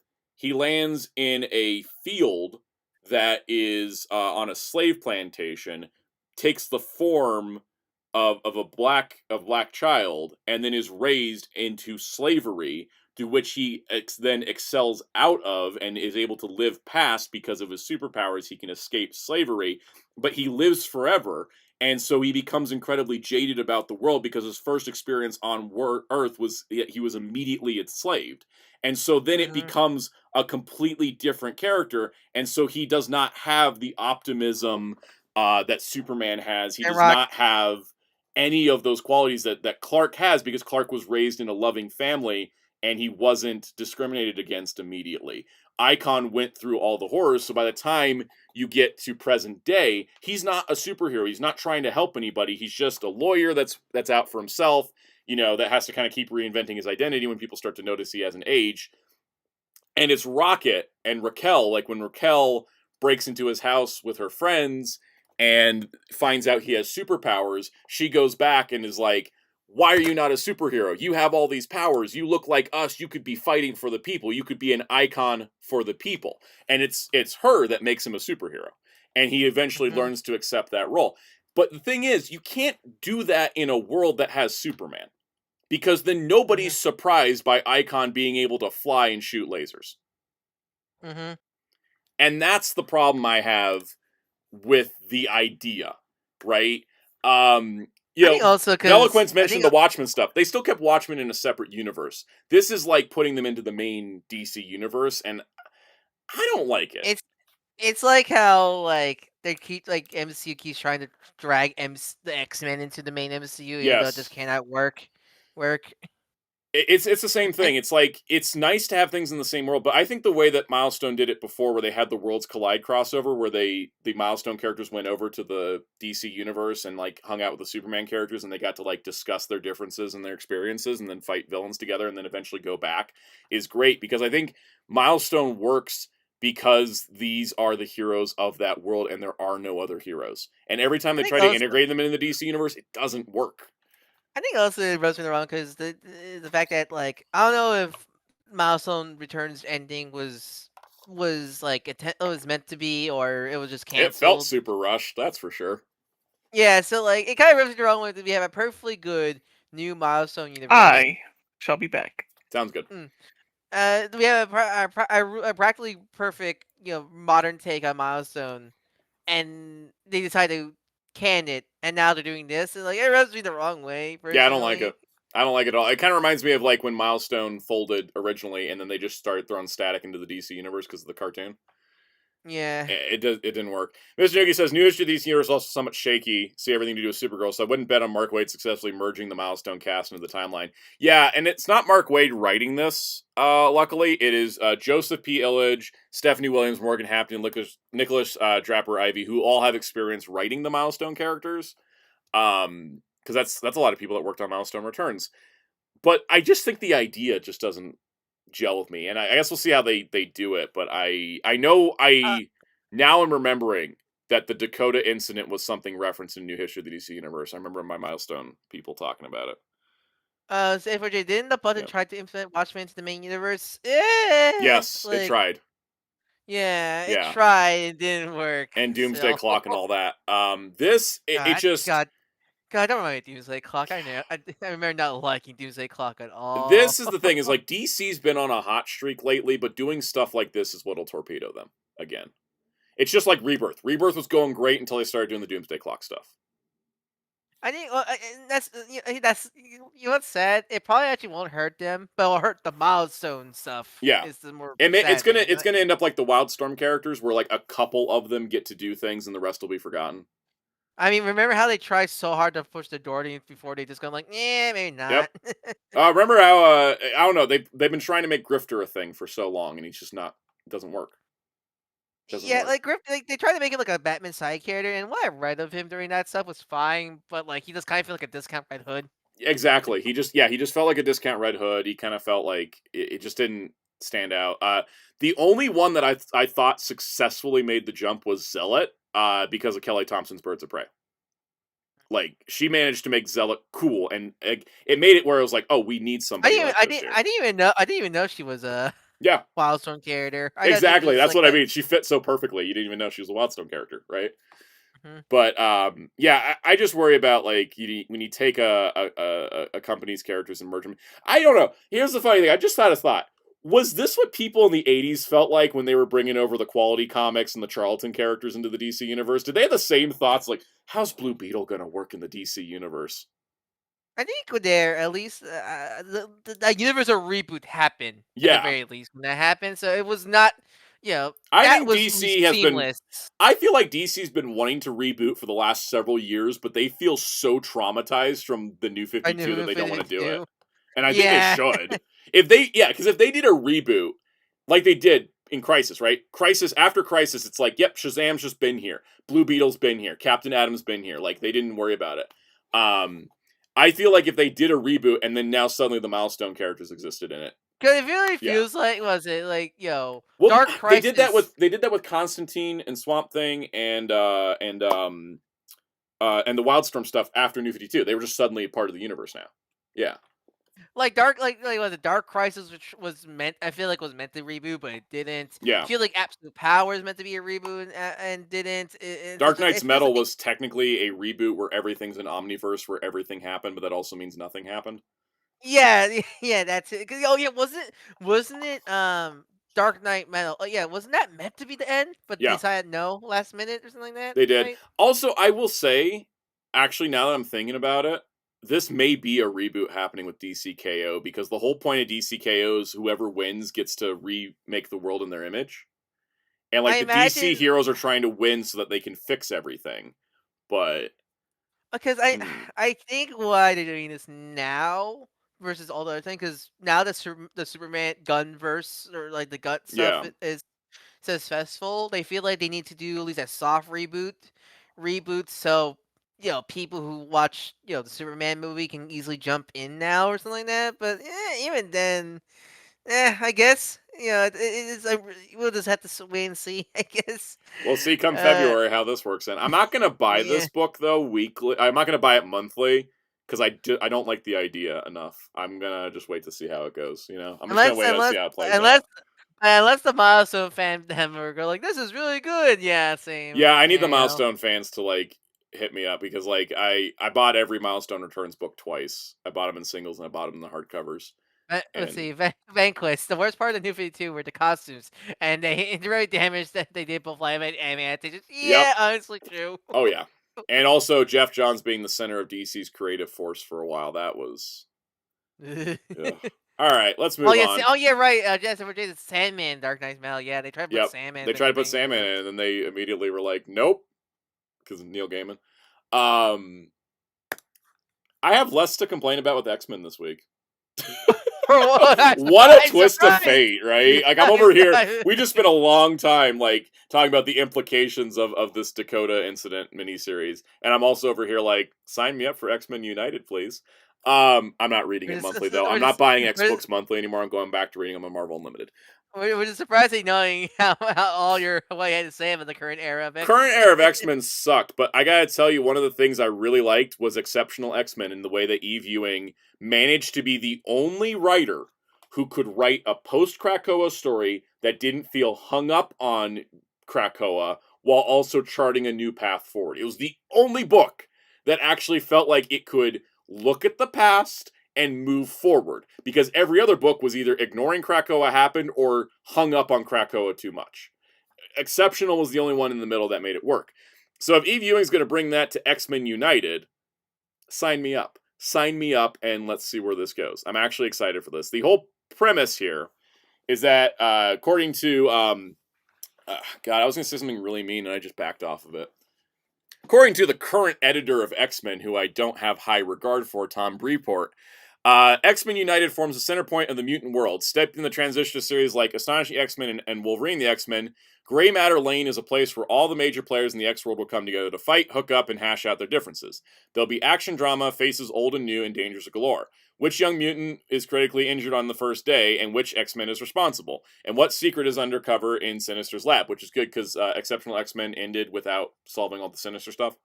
I remember when this came out. I love all the Ben 10 fans like, oh, the Emma Frost made this after the Ben 10. Yeah. What distance separate couples rekindle their connection? How far will Cyclops go to bring the whole endeavor? How far will Cyclops go to bring the whole endeavor to the ground? Because he's a dick in this era. Stop doing that. I know, they just went back to it again. That's why I don't like this era. But anyways. So basically, Eve Ewing says, by the way, no relation to Al Ewing.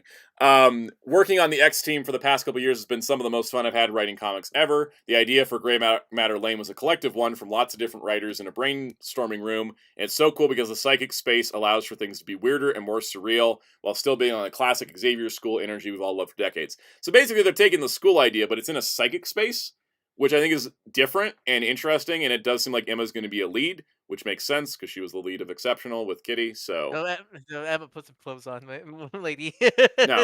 No, you should see what she was wearing in New X-Men while teaching students. There's minors here. Yeah. Anyways, I'm actually excited about this. This actually is something that sounds new and interesting. That does not happen very often. The other book we got announced was Danny Moonstar's getting a miniseries, which is great. Because for some reason, Brevoort is obsessed with X-Men getting solo books lately. And to which I say, sure, why not? AKA solo mini-series. Let's face it, these Yes. never last longer than unless you're They never do. Wolverine. X-Men solo books never sell well. You always are supposed to do them as a miniseries. Unless your name is Logan. Exactly. So, my thing was when they were like, oh, we're going to do a solo series. Like, here's a series for Mystique. Here's a series for Cyclops. I'm like, give it to somebody who hasn't had a solo book. Thank you. Danny Moonstar. I'll take it. I'll read it. I'll read every issue of it on Marvel Unlimited and then buy the trade later if I like it. This is coming from Ashley Allen and Eduardo Arduino, which will be a 5-issue limited series. And it looks great because it's Danny Moonstar and she deserves all the love. And I hope this is great. I hope this is great because if it's not good, I'm going to be sad. If it's not good, I will be sad. I will actually be upset about it. I thought you would say I'm not surprised. Danny Moonstar is such a good character that if you screw it up, you've done it intentionally. Can you say that about Storm though? Say that about Storm? Yes, I can say that about Storm as well, which is why I'm kind of irritated. Current Storm comic has a lot of work to do with its new one, number one. But yeah, Danny Moonstar is such a good character. You have to work hard to screw her up. New Mutants movie. X-Men Evolution gave her a weird ass episode, and yet they still managed to keep the character. Like the character's still shown through. You know, like that's an impressive part. All right.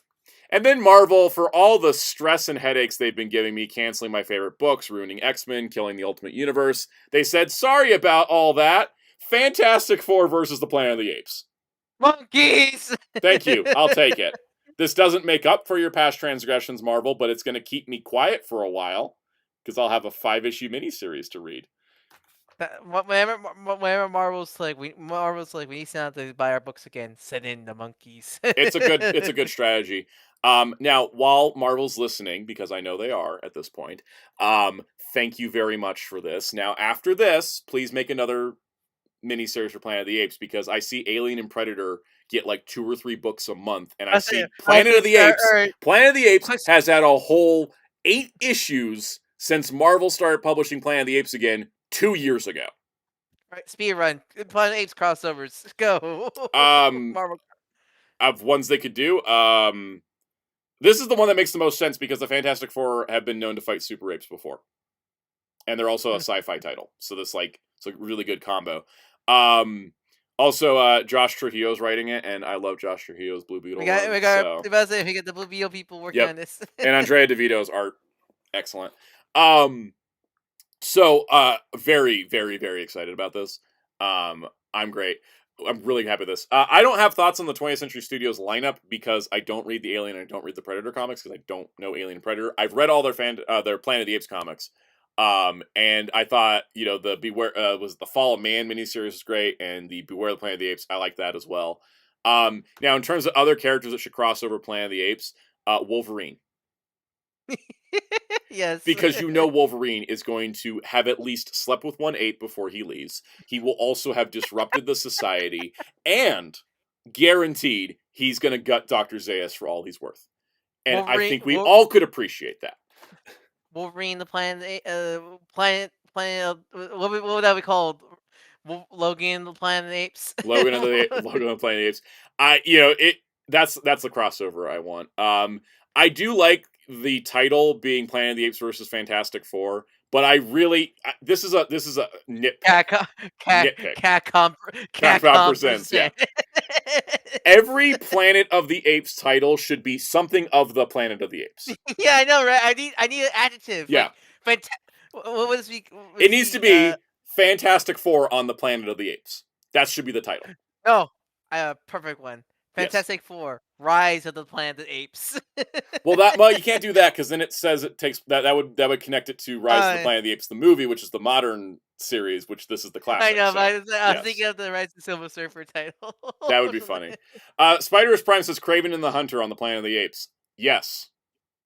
He would have a field day. Perfect one. Doom of the Planet of the Apes. Well, Doom's in this one. No, that's me. Doom of the Planet. Doom of the Planet. Doom of the Planet. Yeah, because the thing is fantastical for the Planet of the Apes. That's a good one, Dark South. Miss Jiggy said the fantasies of the Planet of the Apes. Yeah, no, because the thing is, I was reading my comic shop.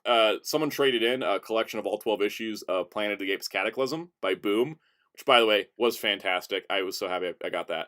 I just wish the title was Cataclysm of the Planet of the Apes. We need to think of all the adjectives for Planet. I mean, I'm sorry you don't call all your Planet of the Apes reviews review of the Planet of the Apes. I wanted to, but like algorithm. The rundown. Everyone's I didn't. Okay, hold on. Let me go double check. I feel like my NECA video was history of the Planet of the Apes. I want to say I did that. I want to say I at least did that. Kong of the Planet of the Apes.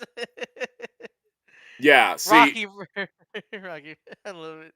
Yeah, I did say history of the Planet of the Apes. I did title that. And there was ever there was ever enough for a rundown, the rundown of the Planet of the Apes. Technically, that NECA video was a rundown. It was everything. Yep. There's a lot of options. The live stream of the Planet of the Apes. Nevbite VOD Archive said, you won't believe the Planet of the Apes if you were going for clickbait. I only clickbait when I'm telling the truth. Like my Ultraman arc review was like the last Mill Creek Ultraman release. Because technically it was. They changed their name after that. I don't like clickbaiting that's just straight up lying. I like clickbaiting that's accurate. You know? Like, it's just... I'm telling you the truth. It just seems shocking. I try for my thumbnails to be more like surprising or intriguing, more so than just like straight up lying. All right. Was it Turtles Planet of the Apes crossover? The mutants of the Planet of the Apes. You can't do that. Sorry. Oh. There's already mutants in the Planet of the Apes. They're the humans that were left over after the nuclear bomb.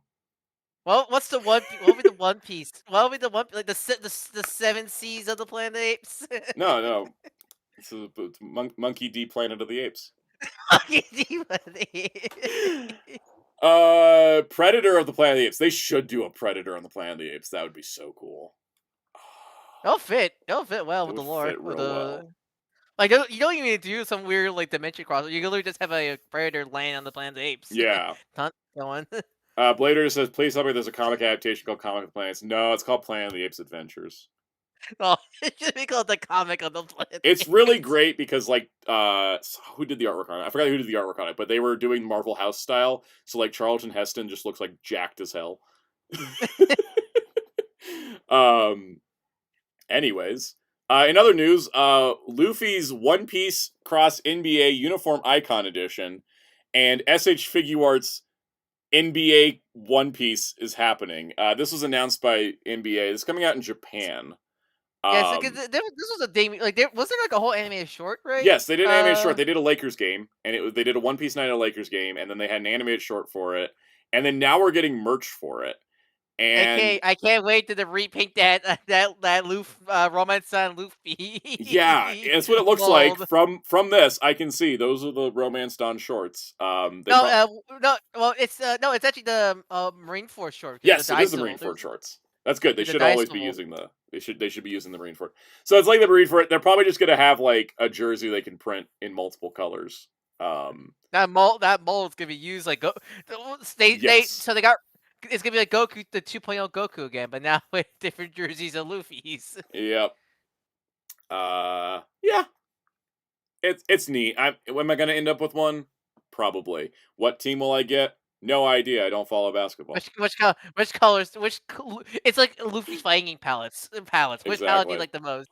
I'll have to ask around and see if any of my friends are like basketball fans. I don't think they are, but if someone is, I'll be like, "What team should I get?" And then I'll just figure it out from there. I must say, let's hope they don't. Besides the ball holders, no like exclusive DLC faces with these.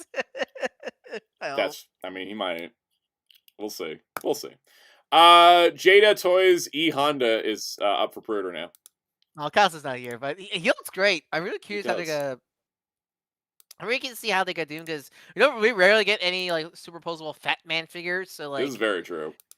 Really, so I'm really curious. Also, really hope that skirt's like really soft thing, and I'm pretty sure we'll be knowing Jada. Based on Jada stuff, totally. I think also the torso reminds me of the not Blob, because Blob was just a.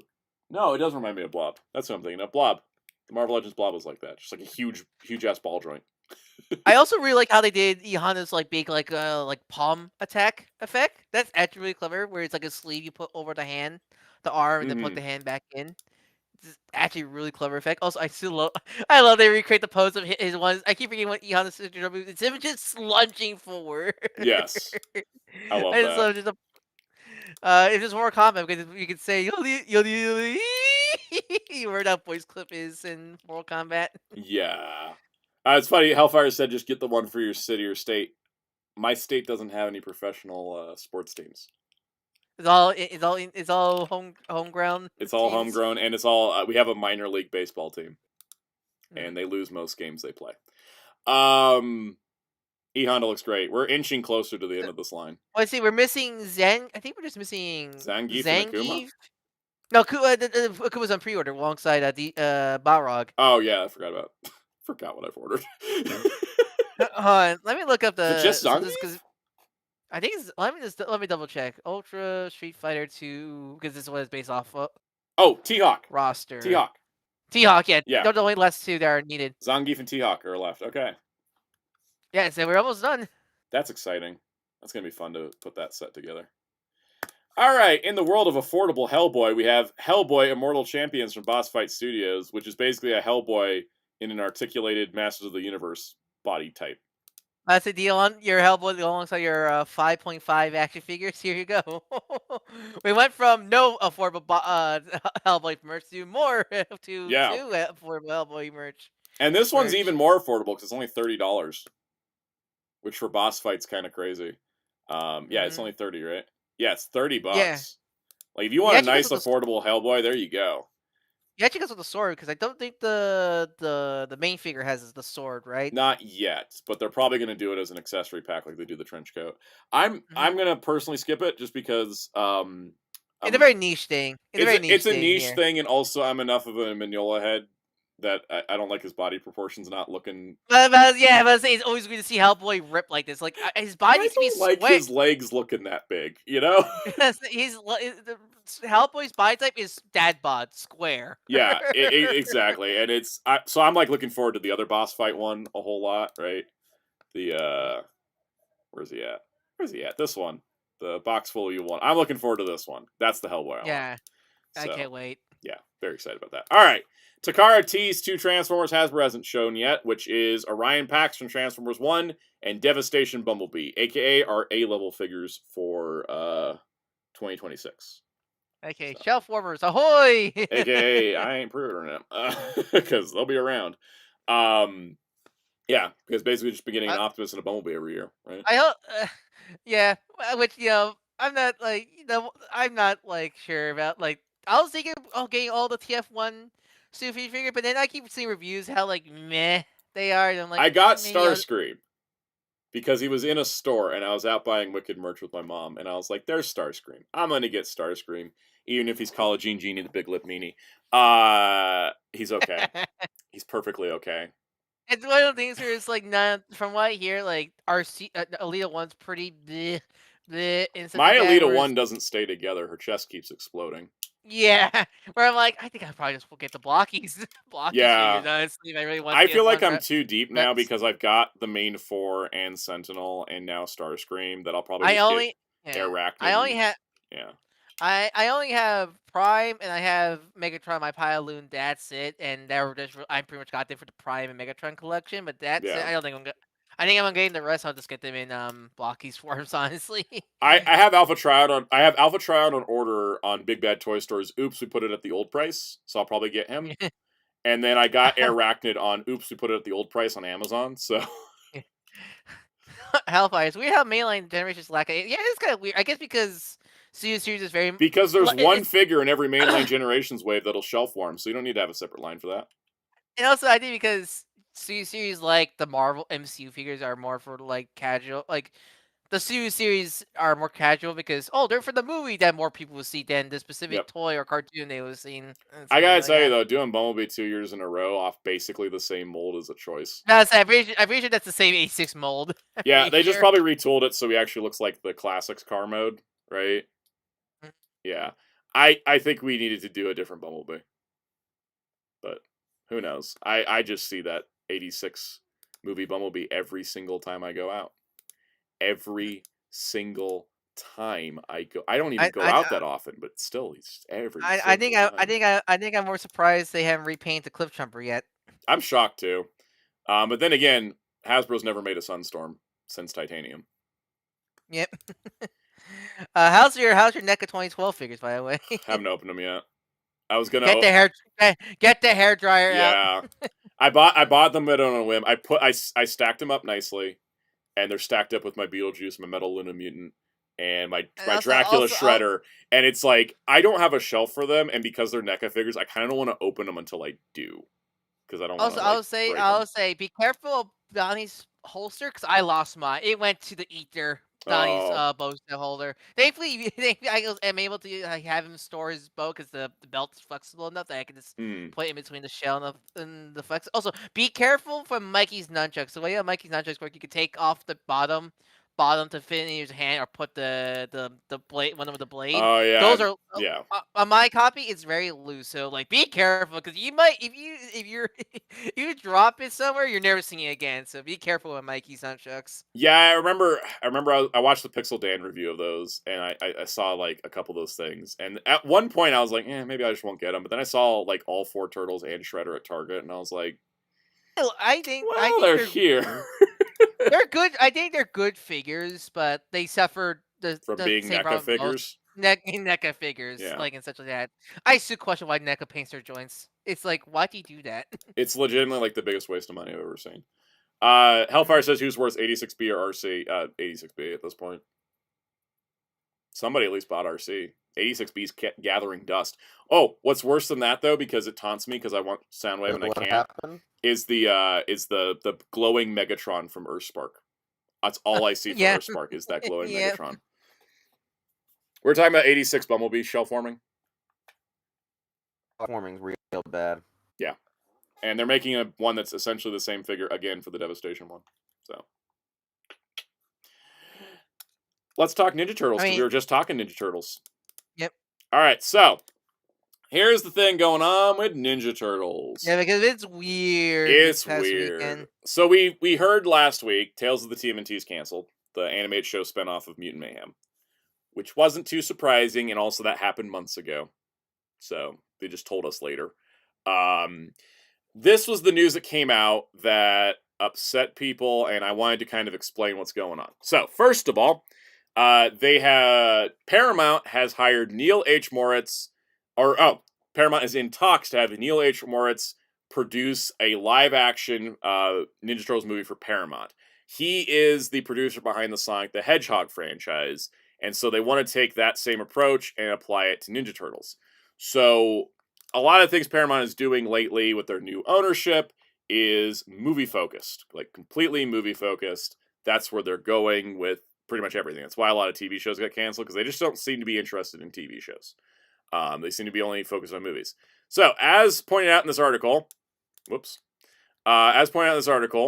there hasn't been a live... Okay, Hollywood Reporter, why is it when I go to highlight something, you scroll me to the top? What is with the website? Okay. Yeah, never mind, not highlighting anymore.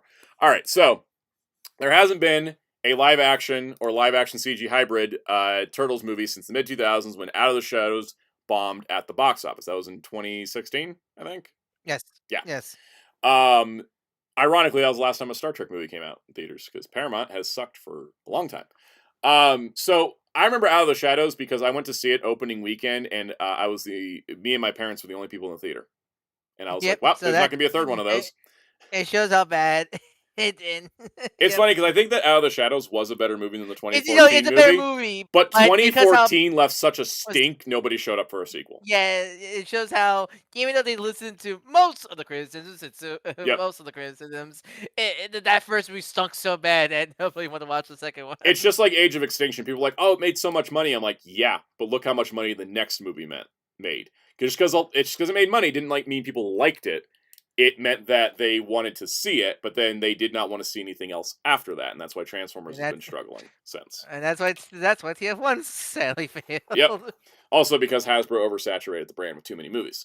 Also Paramount as well. So anyways, basically it's going to be at least 12 years between live action Ninja Turtles movies. So, because of that, I like how the Hollywood Reporter decided to be cute. They're like, new Paramount has already been shaking up TMNT in its TV media division, and recently put Tales of the Teenage Mutant Ninja Turtles, a spinoff of Mutant Mayhem, down the sewer, shutting down the series in the middle of production earlier this fall. It's like, you don't have to use the cute things to just say it was canceled, man. You don't have to be cute about it. But anyways, whatever. I like to think they're just making fun of Paramount. I think they are kind of making fun of Paramount. There's a lot of sass in this article. Showrunner Christopher Rose had said, this is not the vision the owners want. The upcoming episodes of Tales of Teenage Mutant Ninja Turtles will sadly be the last, but luckily they're our best episodes yet. They still haven't aired yet. I think it's like mid-December, something like that. Yeah. All right, and then here's the thing that got a bunch of out-of-context tweets about, which... This is the thing that pissed people off, and I totally get why, but let me explain why I think it's okay. It says, at the same time, The Last Ronin, based on the comic book, another TMNT live-action CG animated hybrid product that was in development, has been put back in the pizza box, according to sources. As in, you haven't missed anything, Power Packers. You haven't missed Project Red stuff, I should say. There's a bunch of other stuff. Anyways, point is, yeah, put the product back in development. So there was a Last Ronin movie in development. It's no longer happening. The project was being developed as an R-rated feature and had nobody filmmaker Elo Nisholer in talks to direct, but the new regime wasn't keen on having the first non-animated movie in 10 years be a bloody adult skewing story. One insider says the studio wants to leave the door open to possibly revisit it down the road. So yes, the Last Ronin movie is no longer in development, and I get why. Well, I understand that game. I wanted a game so can now. The game's dead. That game, I never believed that game was ever happening, because, like, what do you mean you're making a Last Ronin video game? If you've read the Last Ronin comic, you know there is not a video game in that story. There's not enough to work with through the game. There is. They're gonna do what Power Rangers the movie did, for the Sega, where you go back in time and rewatch all of season 2. Make up everything. Yeah. So the thing is that, like, a Last Ronin game to me would be a exercise in depression, because the only way you do that story is if you make the player as depressed as the characters are. I mean, maybe a Telltale style game. Isn't there Eternal Darkness had a sanity meter, but this game is a depression one? The only way I can see the Last Ronin working is like a Telltale game. Telltale game. But would people buy a Ninja Turtles Telltale game because Action Brand? They bought Batman ones. Those were good. And I mean, Dispatched is sold like 3 million copies, so maybe anything's possible.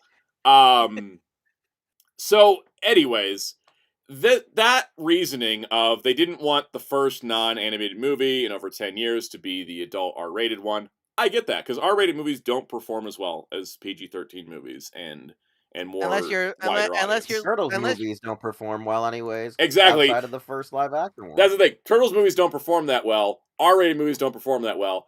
That's a match made in hell right there.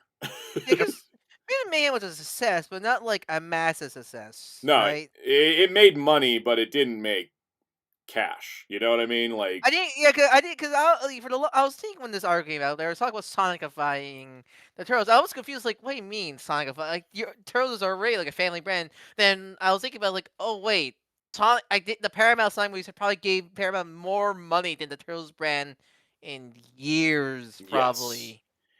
And so I think that, because they say they do say that the sequel to Mutant Mayhem is still set for September 2027, which is good. That's still coming out. Multiple sources say Paramount wants to Sonicify the Transformers franchise, or the TMNT franchise. They probably also want to do Transformers, but whatever. Sonic the Hedgehog is a 3-movie and counting hit franchise for Paramount. The movies are live-action animation hybrids and play very well to all ages. 4-quadrant crowd and become a $1 billion plus dollar franchise for the studio. They've made $1 billion off the Sonic movies. Mhm. They haven't done that with TMNT in a long time. Not since the 2012 days. I mean, that's the thing about with TMNT right now with Paramount is like, if I think it is like I feel like you wouldn't be in a spot if you were actually smart with the franchise currently, because because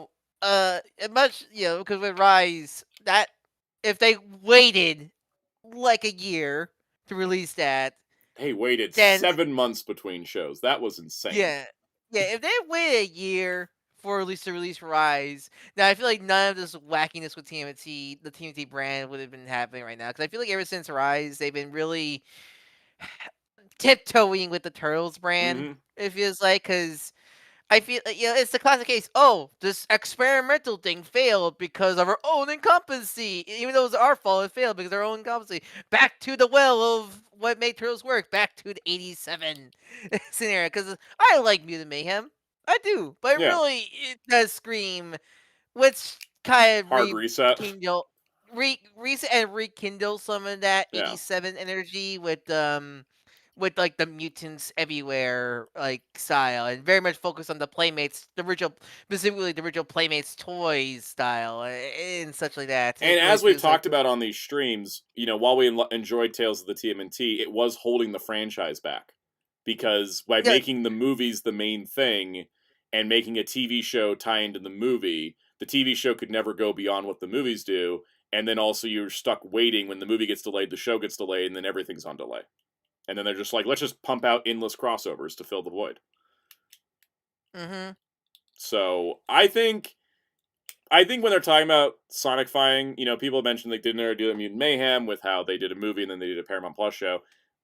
The Knuckles show did good, but not that good. I don't think we're going to see any more show spinoffs. I think they're just going to be like focused on this wide appeal, family audience, live action animation hybrid style. Well, that's the thing about the Knuckles show is it was a successful thing Paramount Plus, but you have to remember that's Paramount Plus, which isn't a great streaming service in the first place. Exactly. It's just because it did good on Paramount Plus does not mean it did good in the overall sense. They're not gonna do more Sonic shows because Knuckles didn't do well. They're not gonna do more Sonic shows because Paramount Plus is Paramount Plus. Yeah. It's because there's like been rumors about a Shadow spin-off movie, and basically a movie. So like I don't think we're getting more shows, not because Knuckles didn't do well, but more because they probably made like $5 off of Knuckles at the end of the day. Yeah. It's more of like that scenario, like that. Yeah, so I think that's a lot of this article was taken out of context online, which I understand.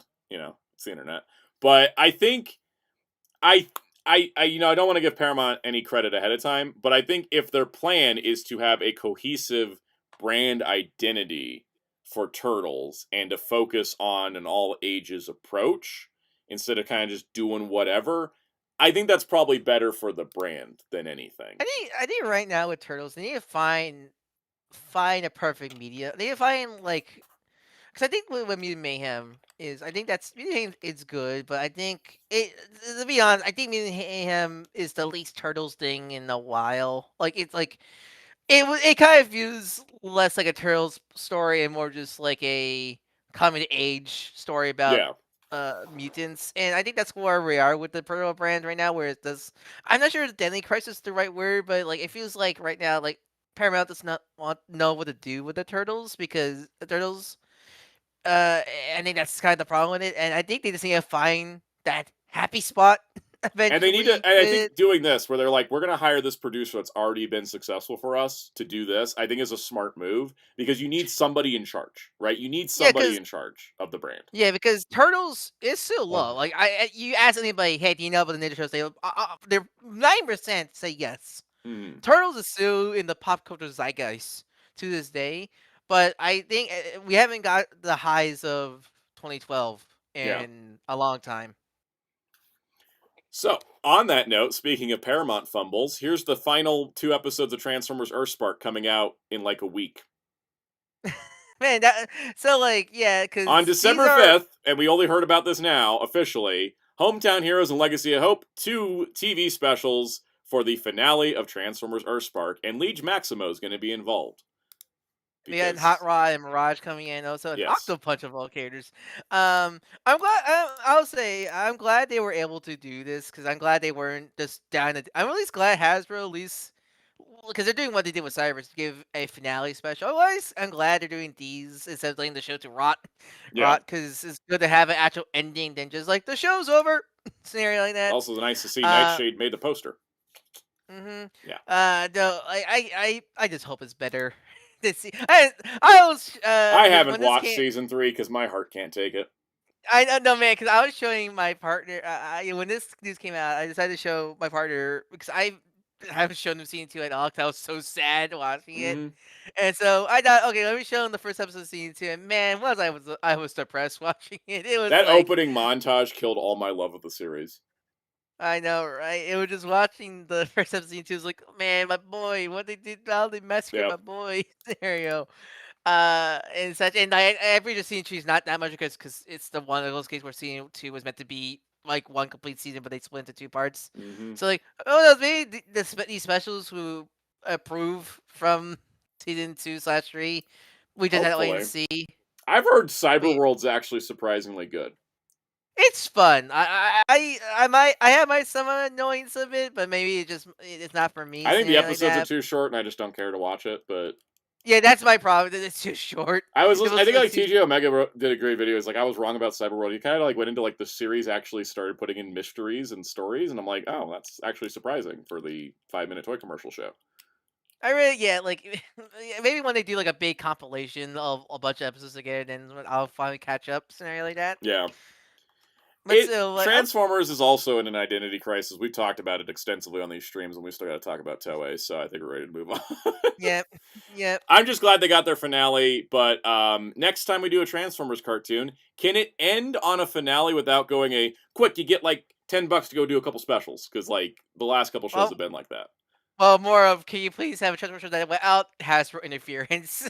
Interference is more the case, because that happened. That's what happened. Is the reason why I seen 2 was such an outcome, because all the writers left. All the writers left because they're tired of Hasbro mandates. Also, Disney shut down the animation studio, so that's why the animation is so bad in season 2.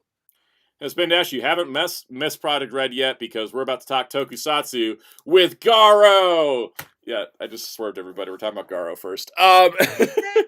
Garo Higashi no Kairo, the new series broadcasting in January 2026, is right around the corner. Very excited about this. We have a website with a plot description and cast. Let's talk about it. So, introduction. Google Translate has said this, and we're going to go with this. All right. The tag of the tug of the road, the tug of the tug of the tug again. A magnificent story about the position of the Cairo responsible for the peace of the world opens. The latest work in the Garo series, Garo is the latest work of the Fang Wolf Garo, Higashi no Cairo. It has been decided that it will be broadcast on Tokyo MX and BS Nippon TV from January 2026. Love that the best translated line is the marketing line. Not the story stuff, but we get the marketing. I was going to say, I know there was stuff said in there, but that sounded like word salad. Like, tug of the tug of the and if anybody I should know word salad, it's me. Tug of the tug. We need that on a shirt. Tug of the tug of the tug. And it's just a picture of a tug mug from Thundercats. Yeah. I was thinking of that show, Tugs. Yes. As a sequel to the previous work, Garo Hagane 2024, a new story of Garo begins with the main character of the Dogai School Tusk. Because it's Dogai Ryuga. Anyways, in this work, shooting using a real-time synthesis system by green background, the conventional visual image is greatly scaled up by CG synthesis. With unprecedented expressions, we will draw out to the world of dark fantasy. I hope you all love the volume, because it sounds like this show takes place in a desert and is shot in the volume. Welcome back, King Oger. What word salad did you just say? I don't know, but I'm really enjoying greatly scaled up by CG synthesis because that sounds like a marketing term.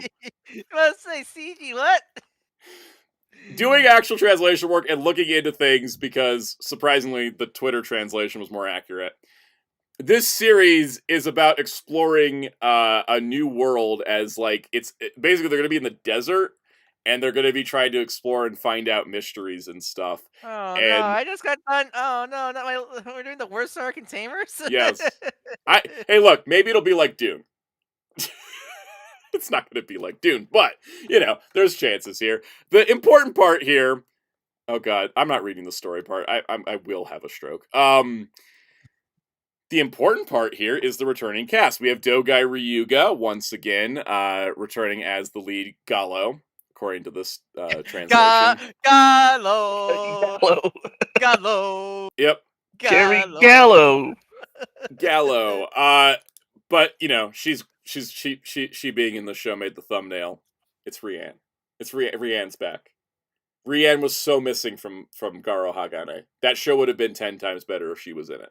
Also, there was a reason she wasn't in it. If she was in it, the plot wouldn't have happened because she would have figured out who the villain was way before it ever had to be a problem. So there was a reason she wasn't there. Is he a Murder She Wrote character? Basically, the whole reason they defeated Jingo was because she figured out what was going on before Ryuga did. I love Rianne. I missed her so much. Joining the cast, we have Kodama Ichi as a magician from the south, who is monitoring fights of the... they are monitoring the fights of the rifts, but their purpose is shrouded in mystery. That's actually not too bad, honestly. Could have had worse. Then the biggest news... My God, Kanon Miyahara is making the rounds. She's been in 2 Kamen Riders, and now she's in Garo. I appreciate the fact this woman's popping up everywhere. I think was she in Ultraman? Oh, hey, I recognize her. Yeah. I say, does she complete the bingo card yet? I think she's almost completed the bingo card. I don't know if she was in Ultraman though, because she was in Kamen Rider Amazons. She was. Yes, she was. Yes. So wait, has she done Sentai? She got her ass beat and died. Was she in Sentai? Yeah, was she in Sentai? I don't know. I think that's the only one she... Yeah, that's right. She was also in Zet. That's right. Yeah, sorry, she was in Zet. If she wasn't in Sentai, she's sadly she can't complete the bingo card. Was like just 1 second and 5 seconds and 2 Still, seconds. That counts. No that counts. But if she's not in Sentai, sadly she cannot complete that bingo card because it's dead. Yeah, let me go double check to make sure she wasn't in Sentai at some point because you never know. It was funny though when she was in Girls Remix. It was really funny. She was in Girls Remix, for Kamen Rider Girls Remix, and she played her Amazon's character, and then everybody thought she was her Gotchard character. She was like, they're like, it's Lackey, or not Lackey Sis, Clotho. It's like, oh, it's Clotho, and she's like, I'm not Clotho. Who are you talking about? Is she was she like a multi-dimensional character, or did she just happen to exist in that world? At this point, she just happened to exist, and they didn't really explain it because they weren't worried about it. And you know what? Fair. But yeah, she was playing her Amazon's character, which was really funny. Let's see. So yes, she was in. Yeah, she did not make. Oh, she did. She completed the bingo card. She was in the Ryu Soldier prequel special. No, not the prequel special. The one, the post series one, Memory of Soulmates. She did. She completes the bingo card. She was the villain in that. She actually has completed the villain card. The bingo card. Amazons, Zet, Gotchard, Ryu Soldier, Garo. You know why none of us remembered Ryu Soldier? Because it was crap, and a lot of people think it was good. Also, that special was like 12 minutes long, and I kind of forgot what happened in it. But still, we complete the bingo card. Ding ding. That's a rare occasion. Not many people complete the entire bingo card because what's her name? Nawa Nagasawa. Has she been in Ultraman? Wheels? Who? Now Nagasawa? Nagasawa. Yeah? Yeah. What Ultraman was she in? I forgot. He was in Max, remember? That's right. Okay, so yeah. Now Nagasawa's the other one. Remember her agency? Remember her agency and website, her official website took off her appearance in Max? Yes. So Yagi was like, I can't talk about it in the interview. That's because right. of weird Japanese politicking and stuff. I forgot that. Yeah, okay. So, now Nagasawa, Kanon Miyahara, those are like the two that I know of that have done all 4 shows. So. Now Nagasawa was also in Daimajin Canon. Yeah, that's right. So that, she gets the extra. We need to dub Garo. We need to have another Garo anime so Johnny could be in, so he can play his bingo card. That's true. Wait, he wasn't. That's right. He wasn't in any of the Garo dubs, was he? I feel like he was. Yeah, we need. No, he wasn't. We need a new Garo anime. Garo anime, so we can get Johnny to dub it. Also, one of the directors on the show will be Kiyotaka Taguchi. Hello, Mr. Ultraman. Mm-hmm. The season might actually be great.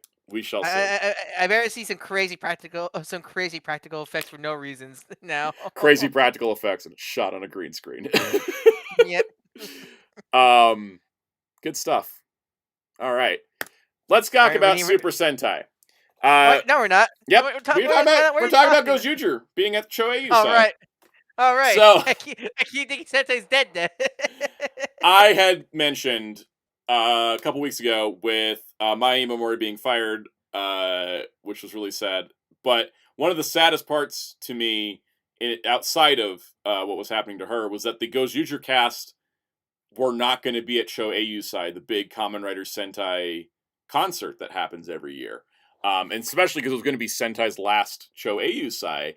I thought it was really sad that I understood why she couldn't be there because of that stupid ass agency, allegedly stupid ass agency. But I thought, why is the rest of the cast being punished and can't go to the concert? Luckily, this week we found out the rest of the cast is getting to go. Plus, Hiroya Matsumoto, who lives in Toei's basement.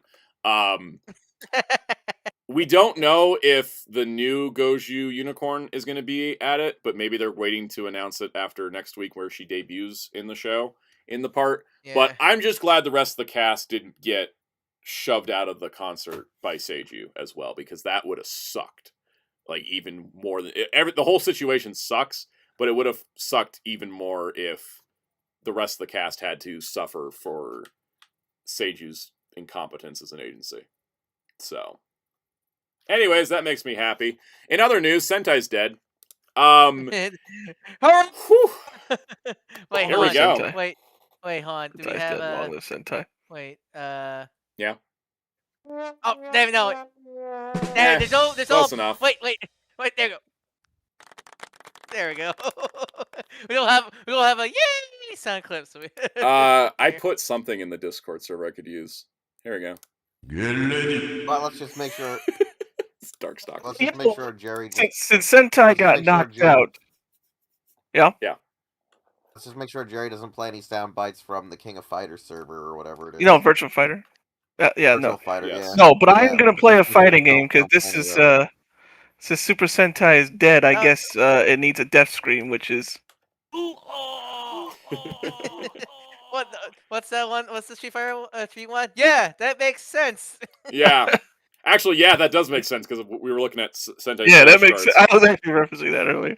So we have been in the speculationville for a long time. We've had solid reports saying that Super Sentai is airing and a new series will be taking its place. We had a report just recently that said that the next thing was going to be Space Sheriff Gavan Infinity, which was crazy. And we're like, is this all happening? And here is the Toei website press release.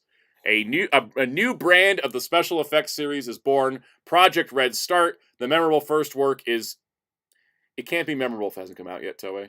I don't know if this is Google Translate or what word, but that just bugs me. Anyways. Or it could just be them hyping themselves up. Super Space Detective Gavan Infinity. So, here is... We're going to do this in stages. We're going to start with the facts we know. This will be broadcasting every Sunday morning, 9:30 to 10. That is taking Super Sentai's time slot. This is the funny part. They started a brand new Tokusatsu series to replace Sentai, and they brought Sentai's legacy with it, because the new series will have the Red Hero playing an active role. I like how they just kind of gave up and they're like, yeah, Sentai's been about the red guy for like a long time now. Let's just not pretend anymore. I just want I when I hear this, I just want to play the Steam Ham Skinner bit. It's like, maybe if I replace the word Ranger with Gavan. Yes. Oh, Seymour! Oh, Seymour! You Delightfully devilish Seymour. Seymour.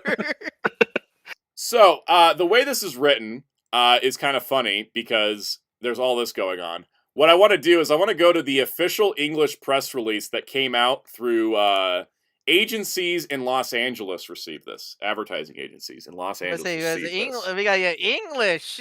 In English. Okay, so in English we have the new era of Tokusatsu begins with Toei's new hero series, Project Red. Introducing Toei's new Tokusatsu series launching in 2026 with Super Space Sheriff Gavan Infinity. That's the official title. It's a stupid behind. Super Space Sheriff Gavan. Let's get through the facts and then we'll talk about our thoughts on it. So, since 1975, Japan's iconic Super Sentai series has defined the Tokusatsu landscape. Now, after 50 years, Japan's weekly Tokusatsu broadcasting time slot will welcome a brand new project by Toei titled Project Red, short for Records of Extraordinary Dimensions. Project Red is a new Tokusatsu series featuring a red hero in action. The project is slated to have numerous upcoming broadcast series with potential crossovers within Project Red. So, first of all, the inaugural title, Super Space Sheriff Gavan Infinity, is a reimagining of the legendary Space Sheriff Gavan from 1982, which was a work that depicted the hero's exploits as he battles a space crime syndicate that protects Earth. Gavan's influence extended far beyond Japan, capturing fans worldwide in the 80s. In an age when AI, space exploration, and advanced technology have now become reality, Super Space Sheriff Gavan Infinity brings back to life the original heart of the Gavan series, reborn in a completely new series. You can tell that this is, like, written by somebody that knows English, but had to go through all the copyright, like, trademark names. As the first series in Project Red, Super Space Sheriff Gavan Infinity embodies the red hero theme at its core. The newly revealed Gavan dons a sleek metallic red combat suit. The glowing red armor teased in the new visual materials hints at a stylish, high-tech energy of the new hero. More information will be released soon. So here was the teaser we got. Bitch, that's Charavan. Yes, we got a new... Bitch, that's Charavan. Yeah, we got new Charavan. It's red with silver accents. That's Charavan. It's literally Charavan. It's so weird that they must be calling this guy like Agava, like just call it Metal Hero. So it's not Metal Hero. It's not. We red side a Metal Hero. Yeah, we make a Charavan. Well, no. So here's the thing I want to say: the rumor of the rebranding Sentai into something new does not seem to be the case. They are doing this thing called Project Red, which also the Universe Warriors name, which I said I feel like they're not going with that, and they didn't. The Project Red is supposed to be like an umbrella thing, and they're rebooting a Metal Hero inside of it, and then maybe the next series will be a different thing, not necessarily it's going to be Charavan next, right?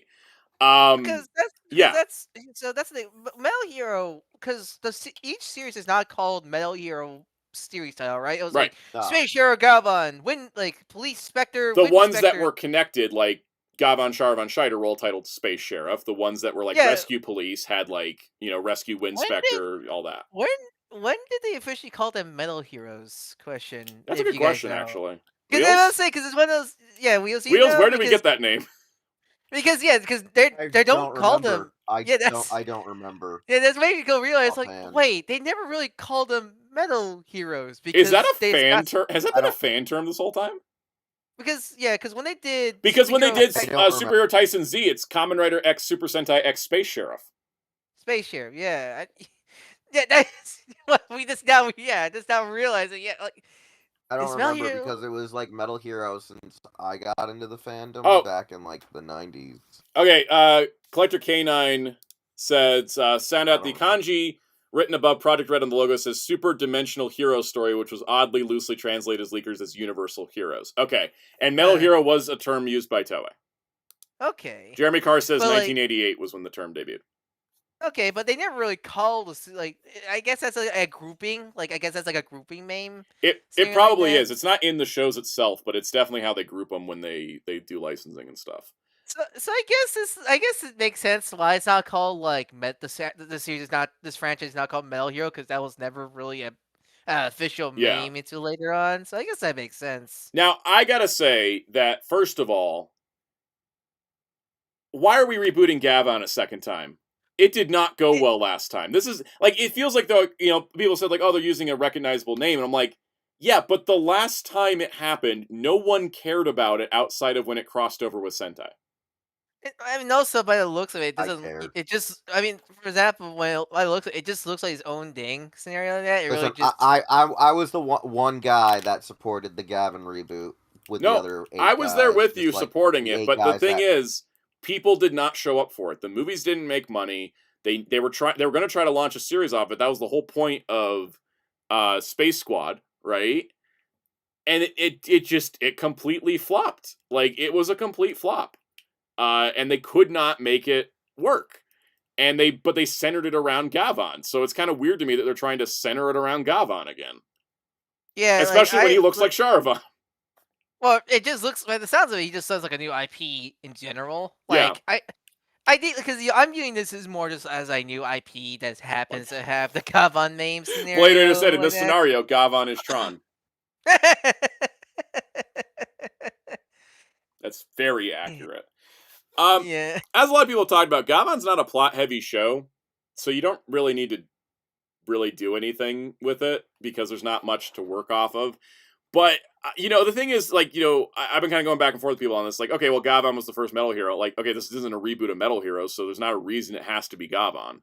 And I don't think Gavan... I mean, this is me looking around the internet and stuff. I thought Sharavan was kind of popular.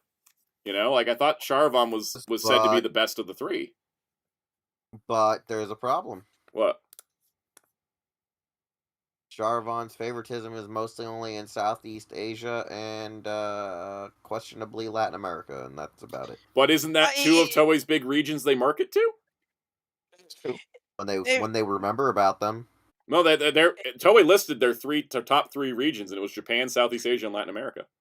Dragon Ball, that Dragon Ball and Saint Seiya money. Well, then obviously they're not catering to them because it's not Sharavan or Shiders, and so they're the 2 that's what I'm saying. More popular ones. I don't understand why it's Gavan, but let's talk about the thing is they put out a press release in Los Angeles, and Tokusatsu did retweet the announcement.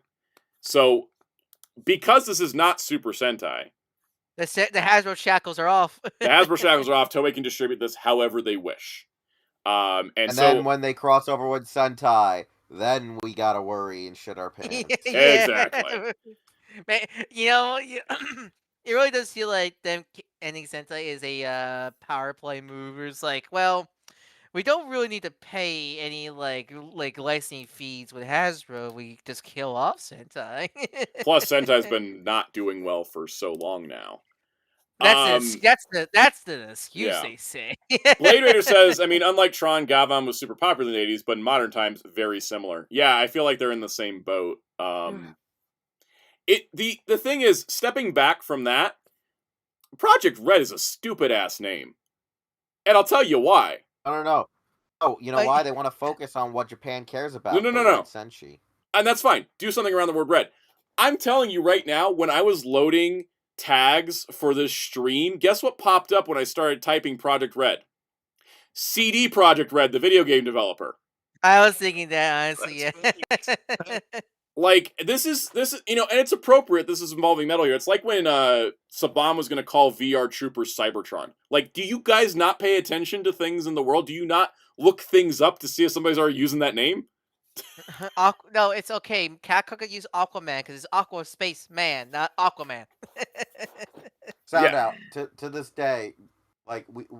Did you guys know that they were originally going to call VR Troopers Mega Man when it was just Metalder? Mega Man, one word. That was legitimately the thing. Anyways, sorry. Go ahead. Oh, remember, when me and the guys came up with Toku Anime News, no one was using it at the time, and then like everyone has these variations of Toku Anime News because we took the name. Yep. I would say the Cybertron theme song that was just the remix the Green Ranger theme actually does go hard. Just it kind of slaps. It does. Trying to figure out the best way I can look at this poster. Like, also, we kind of touched on it, but the title "Super Space Sheriff Gavan Infinity" is too damn long. Maxi Burst versus Ultra. Yeah. Guys, the real question is, we need to be really worried. Kojima's looking at. Of course he is. He loves Metal Hero. Kojima's gonna retweet it. That dude's a nerd for Toku, okay? But yeah, no, the thing I think I have an issue with the title is that, so, okay, obviously part of why to do this is so they can expand internationally. But yet they give it a really unfriendly title. Like, Commentator Zetz has like a cool, like, mysterious flair to it, and it's very simple, right? Spin Dash, great point. This does sound like Super Saiyan God Super Saiyan. In Japanese, it's fine, but in English, it's a mouthful. I think I think I think why they went with this title is a key thing I hear about when it comes to marketing, and also like when you're trying to create a brand is it easy to spell? Because if you have a title that is not, you cannot spell on the top of the head, then that's like good luck trying to get that brand out there. So like I imagine this is the most like marketing friendly meme ever. Like most people know how to spell these two words, something like that. Yeah, I think Project Red, though, the problem with Project Red as a name for the series is that I think, just like Metal Hero, it's too generic. Like, Super Sentai is a bit generic, but when you put Super and Sentai together, like, it kind of just tells you what it is, right?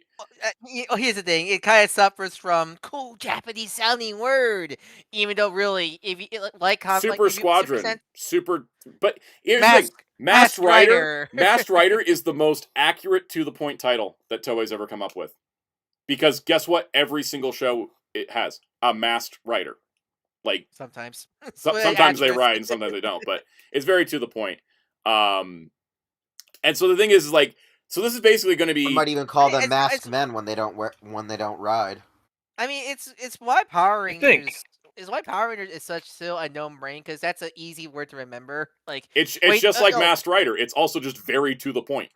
It just tells you what it is. Yeah. And so as it is, it's going to be like, Super Space Sheriff Gavan Infinity as part of the Project Red series. Yikes! That's a lot. Guest starring Dante for the Devil May Cry series and Knuckles. And I also got to say as well, featuring new funky mode. As well, someone that works in the YouTube space. When you're trying to do coverage of stuff, like, this is the thing: social media and YouTube coverage is a very key thing into franchises taking off nowadays, right? Because, like, the more people that know about it, the more people that talk about it, the more people that'll watch it, right? Like, if someone's favorite YouTuber covers a show, they might be inclined to go check out that show. So you got to kind of like think of these things as part of it. But Super Space Sheriff Gavan Infinity Project Red takes up like 60% of a YouTube title. And so, like, it's going to be hard to, like, make multiple videos about the show if you're wanting to put the entire title in for the SEO to work, right?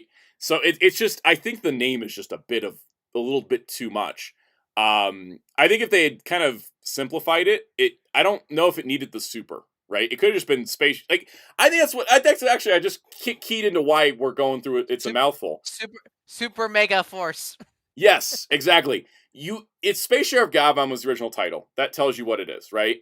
You add Infinity, that means it's a new version. Or you add Super to tell you it's an improved version. You putting both, bookending it, right? Bookending it makes the title too long, right? Yeah, like Air said, it needs a Super Saiyan Blue. Like, everyone's going to call it Gavan Infinity, I think, at this point. You get Power Rangers Super Mega Force. Yes. That's how many adjectives right in that title alone for them. What was it?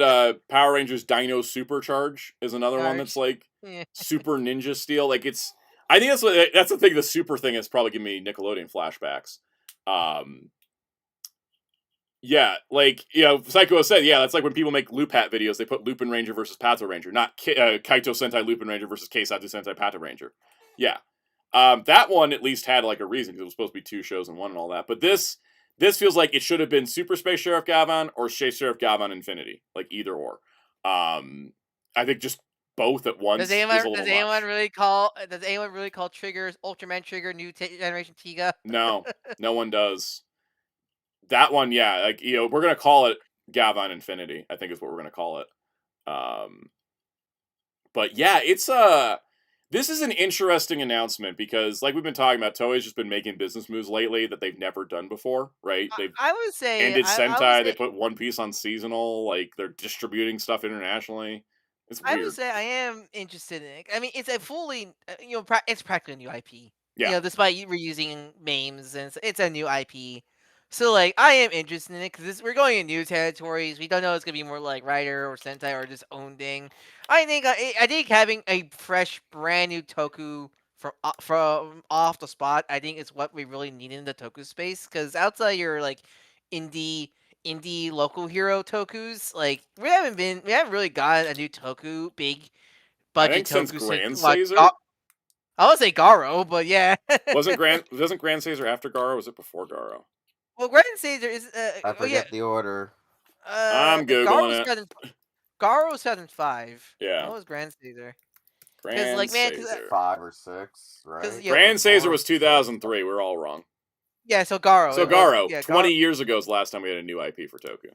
Yeah, and someone like who's like loves stuff like Ryu Kendo. Like I really love Ryu Kendo, for example, like that. And that was a Takara Capcom bench. We've been like needing a new like I support a lot of the like Togenders and stuff, like the local hero stuff. I support those, but those are only come around sometimes because they're like indie shows practically. Yeah, and they're not going to be able to compete with the bigger shows. Yeah, so having I know, and mind this is still a Toei show, but so just having a new fresh blood Toku like this, I think is it really was needed for a long time now. I mean, because they've thrown everything at the wall with Sentai and none of it stuck. So why not try something different, right? Mm-hmm. And they're doing it in a way that they can sell it internationally, which helps as well. Spin Dash said, "Imagine this all stemmed from you aren't supposed to know about Trinity with Shirokuro realizing how attuned the international audience is." Yeah. Wingman is not a new Toku IP because it's based on a manga. It's based on a manga. Yep, yeah, it's been around. Yeah, it's not an original IP. So it's just a new adaptation. It's just the 80s. Would you like to also know they didn't even feel like telling the voice actors from the original anime that they were making a live action. Mm. Yep, I was there. Me and Wheels were there telling him. He's like, "Wait, what?" Yeah, so Blade Raider said, "I fear this might get a little too close to Rider's territory with a single armored hero, but wait and see." Actually, if they had a single armored hero, that would make it different than Kamen Rider, because every Kamen Rider for the last, 15, 20 years has been a team show. I think, honestly, the last Kamen Rider that was a lone hero was Kuga. So... honestly, if it just because I think the rumor said the mecha suit staying right, at least I don't know what to say with any of the rumors because it's been going back and forth so much, and I wonder if because they were developing a new IP that somebody heard meeting A, and during meeting A they're like, we're going to keep the mecha, and then at meeting B they're like, we're not keeping the mecha, and because in development cycles for anything when it's brand new and they're not following a formula, stuff goes back and forth all the time, and so when you get reporting from it, it's not to say anybody's sources are wrong, but they're just picking up different points of information in the development cycle. I think honestly, if Toei wants to make this different, right? I think keep the mecha, but not like a big super combined robot, but like Gavin did have the big dragon or something like that. One single robot, one single rider, one single hero. I think would make it different enough. Also, when people say, "Well, how will this make it different from Rider?" I still say shows like Grand Caesar or Ryu Kendo or Garo. Well, there's all the same formula, but they found their own identities by doing their own thing. I think Hero Rescue Force was another one. Oh well, yeah, no, actually, that one's weird because it's a sort of. It's not an original IP, but it was a different show. But also that was technically meant to be the next Ryu Kendo. Yeah, I actually kind of like how this is the next Sentai. Technically, it's similar, I guess. But yeah. It's interesting, definitely. By the way, if anything of all this, I got more views on my Middle Hero guide, and I got a couple comments this weekend, so thanks, Toei. Yeah. So do we know when the press conference for this is happening? Supposedly November 30th. They tweeted out. They didn't say what it was, but the Project Red Twitter account tweeted November. They just posted the date, November 30th. So I feel like that's when it's going to be the reveal, the full reveal. And I think Zets, we're going to hear about getting, streamed. Motegi High School Heroes doesn't count. It's a Sentai spinoff. I keep forgetting that. I keep forgetting it's a Sentai spinoff because it doesn't feel like a Sentai spinoff. Okay, High School Heroes, for those that haven't seen it, is Tojima wants to be a Kamen Rider, but for Sentai. Okay. The kid's just, really wants to recreate Go Ranger with his friend group. And they have to fight actual monsters. I actually really like the High School Heroes design, like uniforms designs and such like that. I like that show a lot.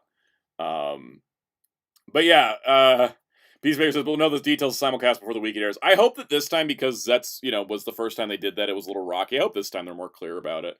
I think the fact that Tokusatsu retweeted the announcement of this says a lot. I think it says a lot that they're already ready to, and maybe part of the reason why the Zets thing wasn't announced quite yet was because they were signing deals for both shows. That's entirely possible. I would say I can praise whoever's in charge of the subtitle work in Zets right now, because I'm not sure you saw the latest episode, but I didn't see did it yet, really but... clever. There's a clever way they did the subtitles where on Baku's closet there's like a sign, but instead of just subbing the whole sign, they put like extra, looks like extra white paper. Yes. On the door, and they did that in a previous episode too, which I really liked. Yeah, I didn't know. I didn't realize those were added on. I thought that was part of the. They did. Whoever's doing the subtitle like blending and Zets is honestly doing a great job. Honestly, I think it's the same people that have been subtitling all of Shout's writer shows, because they've all had little quirks and additions like that, and it's been really cool.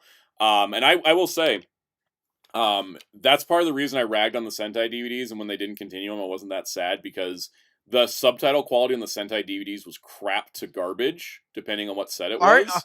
Aren't some of them stolen? Some of them are stolen from fan subs. Those are the real garbage ones. But like the subtitle quality and the timing on the Sentai DVDs was a range of crap to garbage. Like it just got there's not a single set I would say had good subtitles.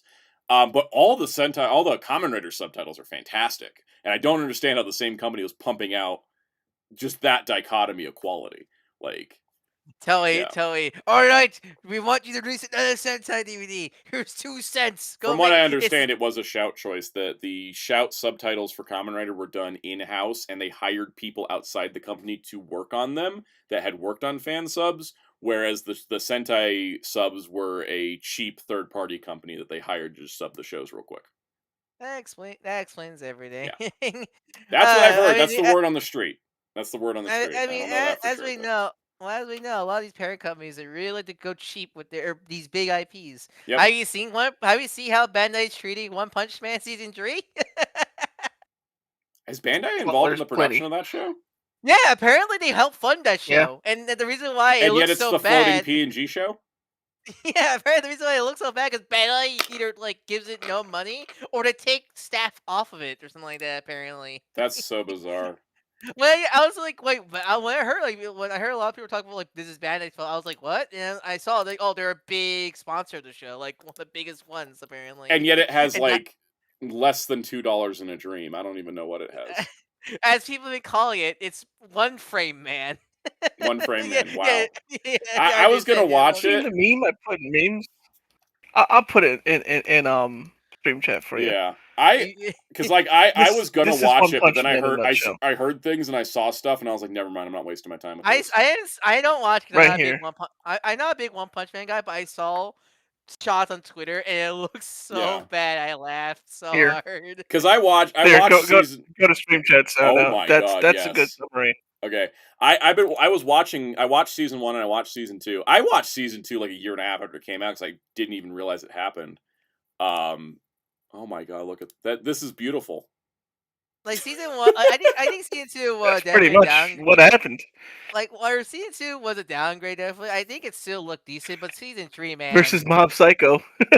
Yeah. Every time I look at season 3, I go like, what is the production? Well, I want to know the behind the scenes of. It's like that Uzumaki show where they had the money to make one good episode. Yeah, it's like what is the production cycle for this show? Ben said One Punch Man staff has said they've been overworked with an unfair production schedule. It's ridiculous. Why do we keep doing this, man? Oh, Dragon Ball Super all over again when it started. Okay. On One Punch Man, they literally counted like 6 fingers on a chick.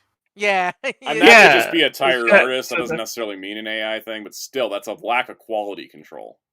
It shows how rushed they are. And I don't get why it's rushed so much. We waited like 9 years for this or whatever. I know. Like 6 years. It's been 6 years. It's been 6 years, but still, why has it been 6 years? You And know? essentially, it doesn't help that you have like My Hero's final season, and then like other shonen series like Garochaka airing the same season, and their animation look as good as any other shonen series, or even better. And then you Yeah. have One Punch Man looking so Because when I was awful. watching season 2, which I watched season 2 while I was working at the U.S. Census, and I had to work an 18-hour shift, and I needed something to pass the time. And I was watching it, and I was like, I realized while watching it, I don't really care about the story that much. I think it was just the Madhouse animation that hooked me on the season 1. But that's why they were guided to One Punch Man personally, because like it's one of those like Yeah. it's all just so people are just like it because it's all like fancy looking and Yeah, that's it, I not- thought I liked it for other reasons, but then, it was like a 5-year gap for season 2, and then I watched it and I was like, I don't think I care that much. And then now it's 6 years more, and I'm like, I really don't care, and especially if the show's I mean, like you gotten want to that see an quality. example. You want to see this is from the newest episode of the screencast, and you want to see Yeah. it. Power Packer How says bad Toei it- started using the term Metal Hero for branding after the franchise ended in the 2000s. It was a popular fan term along with Space Heroes and Robot Man Heroes going off the wiki. Robot Man Hero. They got it away with It's that. true, there was one. a bunch of them that were Robot Men. What am I looking Uh, at? Yeah, exactly. A lot of them were. Look how bad. So look how bad the animation is. What am I looking at here? You don't like you don't like just using a still frames the series the episode. Wow. Okay. Yeah. No, Sure. you need to click the you need to click the Twitter. You need to click the Twitter link. You need to see the full animation. Oh, there's animation? Okay. Yeah, no, quote unquote animation. I thought I was seeing everything. I thought it was just a still frame. That Yeah, still no, frame it's was like crap too. Is this okay? I'm seeing the clip now. Are you shitting me? Yep. It's even worse. It doesn't even look like it's not. They skip panels, from the manga. Apparently. I want to know who approved this, and I want to hand them the resignation notice myself. I know, right? Because apparently there's like That big is- animators. Apparently there's like big animators working on One Punch Man 3. It just like the crunch is like that bad. Apparently, like oh my god. Guys, like, I'm not. There's no audio on this clip, is there? There's audio. Just muted. Okay, hold on. Let me stop. Mute. Okay. I have to show this because I'm appalled. I'm appalled that there were working conditions that led to this. Okay, I have seen some still frame animation. What the hell is this? Are like legitimately like everybody involved that approved that should be embarrassed. No, I can show you another one. I can show you another one. Here's another clip. Here's another clip. I have seen some crap in my days. I have seen a lot of crap in my days. This is absolutely the worst thing I have seen. Maybe not ever, but it's up there. This is bottom 3. It's like I think it's like essentially just shows how bad how bad the working conditions for this season is in such a day. Also, I know this is a manga problem, but who the hell are any of these characters? I know. None of them are in. God, is this like one of those series that just keeps introducing characters, thinking that's how plot progression happens? A little bit. Yeah, I don't know. What, One Piece? Really? I didn't know that. Shut up. You know it's true. No, it's not, because like every time you see, the thing is, anytime a One Piece character is introduced, there's a chance that 500 chapters later they're going to be the most important person in the universe. And then there's all the other characters that are just still Yeah, there but a that bunch of have them are like, done nothing. but a bunch of them are like townspeople and stuff. Those aren't like, I don't consider those characters. They're just world building, you know. That is the difference. But still, also One Piece has like 1,200 chapters. It's allowed to have a lot of characters. One Punch Man ain't that long. So. All right, Hunter x Hunter then. Let's go with that one. Let's go dogpile on that one. Why not? I've never seen it. It's not Good. No, you need the dogpile on that one. Question: What about what is recent the stuff, best it's version weird. of Hunter x Hunter out of all the? I know it's that Gonzo. You might. I think you'll like the '90s. I mean the manga usually, but I think you'll like the the 90s show fun? anime. Yeah. Yeah, the 90s. I like the pacing in the 90s shows a little bit more. You know what I don't like the pacing go of? The too One far, Piece though. anime. I don't like the One Piece Oh no, anime that's I pacing. know it's a slog. I'm watching Arlong Park right now and wondering why one volume is 15 to 20 episodes. Oh, you know what's funny? Speaking of pacing in that, Yeah. you're watching Cat's Eye and it's going by. I just started watching. You ever heard of Witch Watch? No. Oh yeah, it's a funny series. It's a really yeah. I just started that one, and I read the manga too, and that one is like 3 chapters or 2.5 an episode, and I'm like, I mean, huh. it's a gag series. It's a gag series. So I get that one. Yeah. Yeah, so that one. No, I'm actually pleasantly surprised with it. It's really funny. It's one of my favorite. Hey, at least it's not like Tokyo Ghoul, which was adapting 1 volume per episode. Everything went so quick, I didn't care.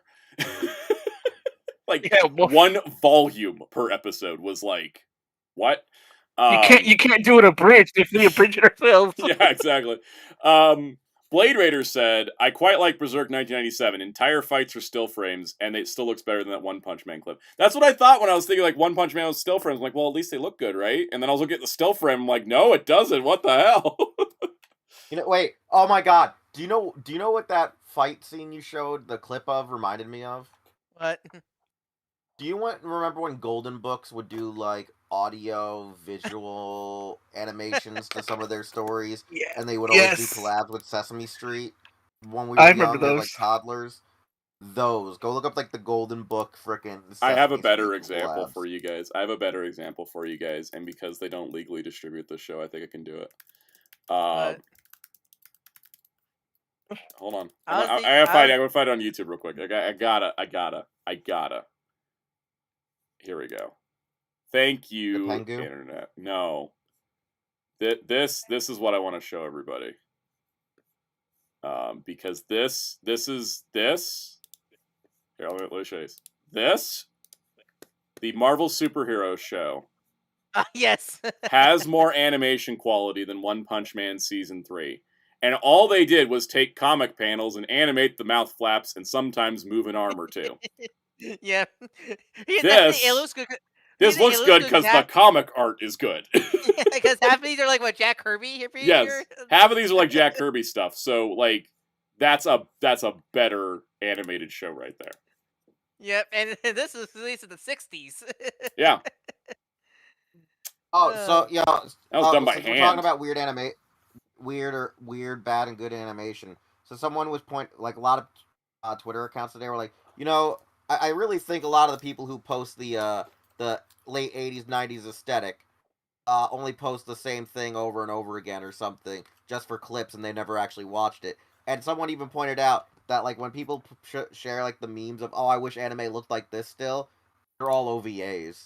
Yep. Yeah, no, that's people don't understand bubble economy OVAs were like a whole different breed of really thing. Well, yeah. That's the thing. Yeah, that's the like a lot of the OVAs and TV shows that like I like, and I wish that like I do agree, I do wish some shows could still look sort of like that in aesthetic. But you're never that though. A lot of those shows were. Yeah. Made as. Well, they were made because they were charging like $50 to buy one episode on VHS, or they'd rent it 1,000 times. That doesn't exist anymore. You can never get that cash flow. I'll tell you, Macross, do you remember Love? Fantastic animation. The original Super Dimension Fortress for Cross, ugly ass show. Oh my god, one of the most important scenes in Macross looks like it was animated, but I don't even. There's a shot where May. Do you know, Cass? There's one of the shots of May like singing. One frame instead of the microphone, someone drew a corn instead of the microphone. That's funny. The Max versus what's her name? The one Maximilian Genius. His future wife. Yeah, that fight he has is so awful in the original show. It's one of the most important scenes ever, and yet there's a point where they draw her debut and she's ugly as shit, and then the next time they draw her, she's like hot as hell. She got a makeover. She got to glow up. Omander says it still happens in Japan. You just sometimes get a toy with it. That's true. I did pay for a $120 Blu-ray of the Deca Ranger movie just so I could get the SP1 license. I tell you, man, watching I know like watching the finale of Tamers, there is some pretty rough anime. Like, I don't think they finalized Gallopmon, how Gallopmon design work, because there's a bunch of funky ass shots of Gallopmon in the final arc of Tamer. It's funny for like Tamers through Savers all have funky final arc animations. I honestly thought Sayers' final arc wasn't too bad. Dang it, maybe because I was watching the TV rips. If you watch it in like the DVD quality, like there's some shots that you're like, wait, how big is Agumon supposed to be? Why is Marcus's face like that? Look, the writing and the music was peak, so I can't know any funky looking. Yes, exactly. The rest of it makes up for it. Anime Speedster says, "I wonder if Digimon Ghost Game will ever any English dub." I think at this point it's not. At this point, like it's been so long. Like Toei didn't even want to release it on home video in Japan. They are not paying for a dub. Yeah, at this point, like, at this point, yeah. But, like, I'll tell you, man, like, as much as I love Frontiers, man, they really did ran out of money. They love reusing animation stills over and over and over again, that show. Speaking of Tamers, congratulations, Geckomon. You're the new champion. Yeah, Geckomon, you're the new champion. That'll take the longest to evolve. He's the new champion, taking his time to become a champion. Mm-hmm. 8 episodes in, Gilmon evolved episode 8 of Tamers. Episode 8 of Beat Break. Geckomon did not evolve. He is now the golden medal. He is now the champion. I saw people like, well, Shaman didn't evolve in episode 3. That doesn't count. Digicross is all the time. That was the evolution gimmick. Psycho said, bad animation like in Tamers and Dragon Ball Super I don't notice, but that One Punch Man made me feel so offended and I've never even seen it. This is like, I sent Psycho as a clip of Saburo Kimura's terrible voice as Frankie, and he's like, I don't even care about One Piece, and yet I'm mortally offended by this performance.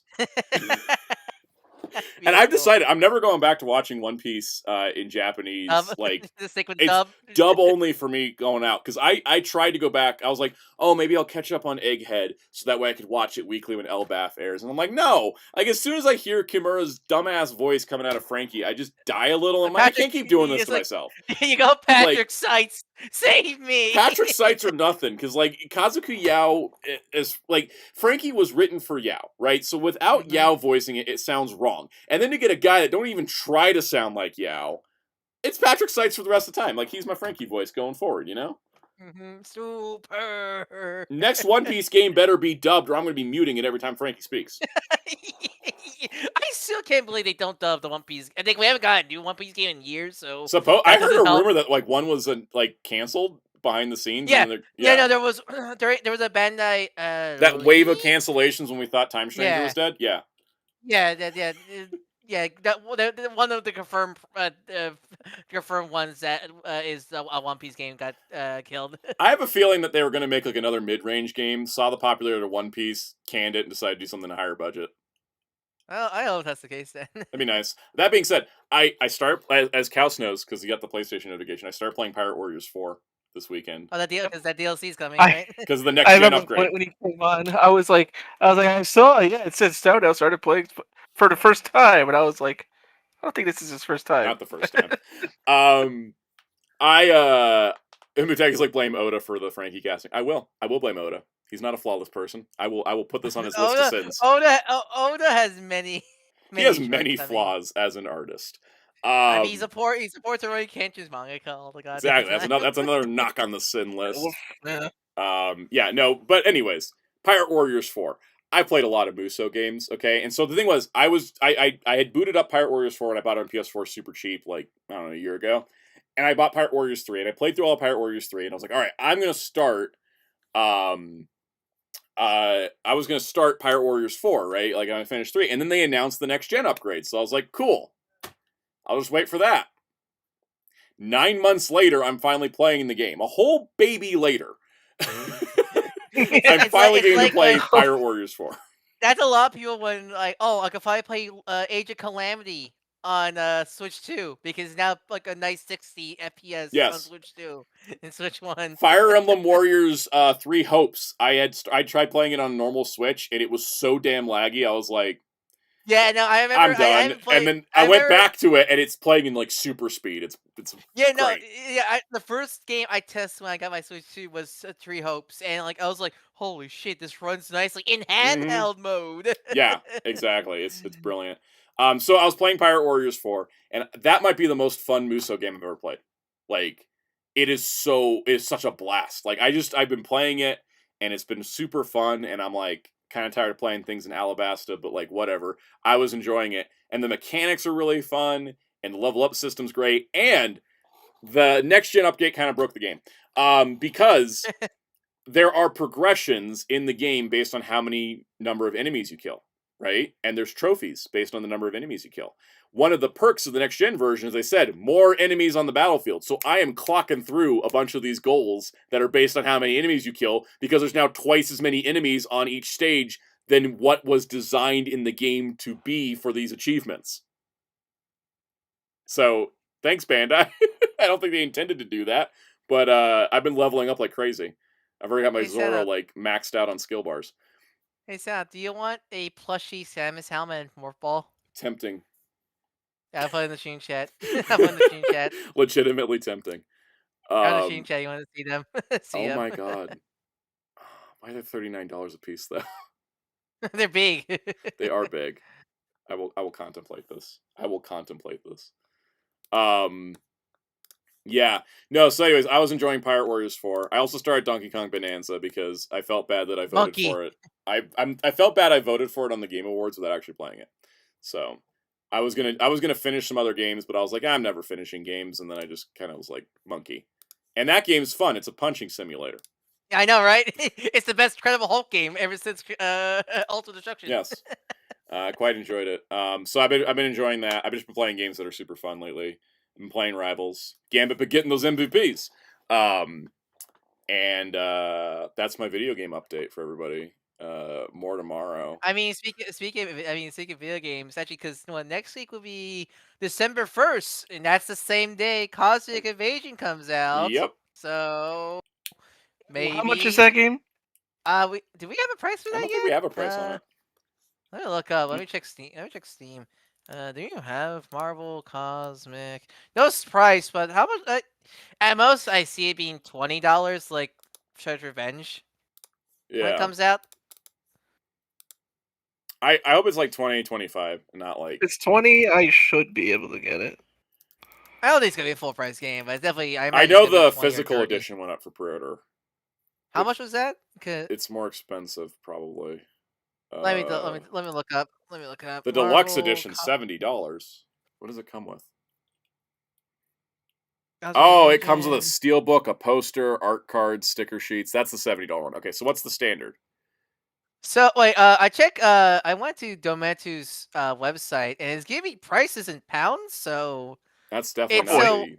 Okay, the physical for Switch 2 for the base game is $50.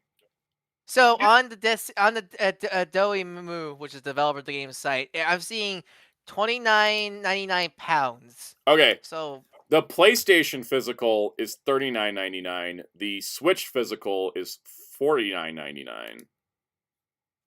And then the deluxe edition $70 on Switch, and it is $60 on PlayStation. Switch is more expensive because of their cartridge cost. So maybe $30 or $25 USD. Yeah, for I'm digital confused now. Because I guess I'll just have to see. We'll have to wait and see next week. I'm not buying it if it's $30.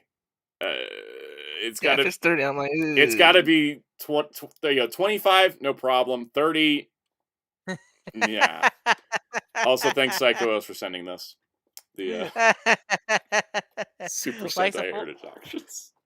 Life's a full circle. Legally, not a real thing. It's a gag, but good stuff. Yeah, I'm worried Cosmic Invasion is going to be costly. Because I bought Rita's Rewind, which was $35. I bought it on sale for $30, and I want my money back.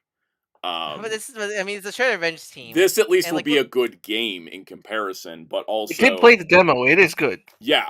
Like, the thing is, this will be a good game, but because it is a beat-em-up, how many times am I going to play it? Yeah, exactly. Yeah. Like, it shouldn't be too much. Yeah. With us.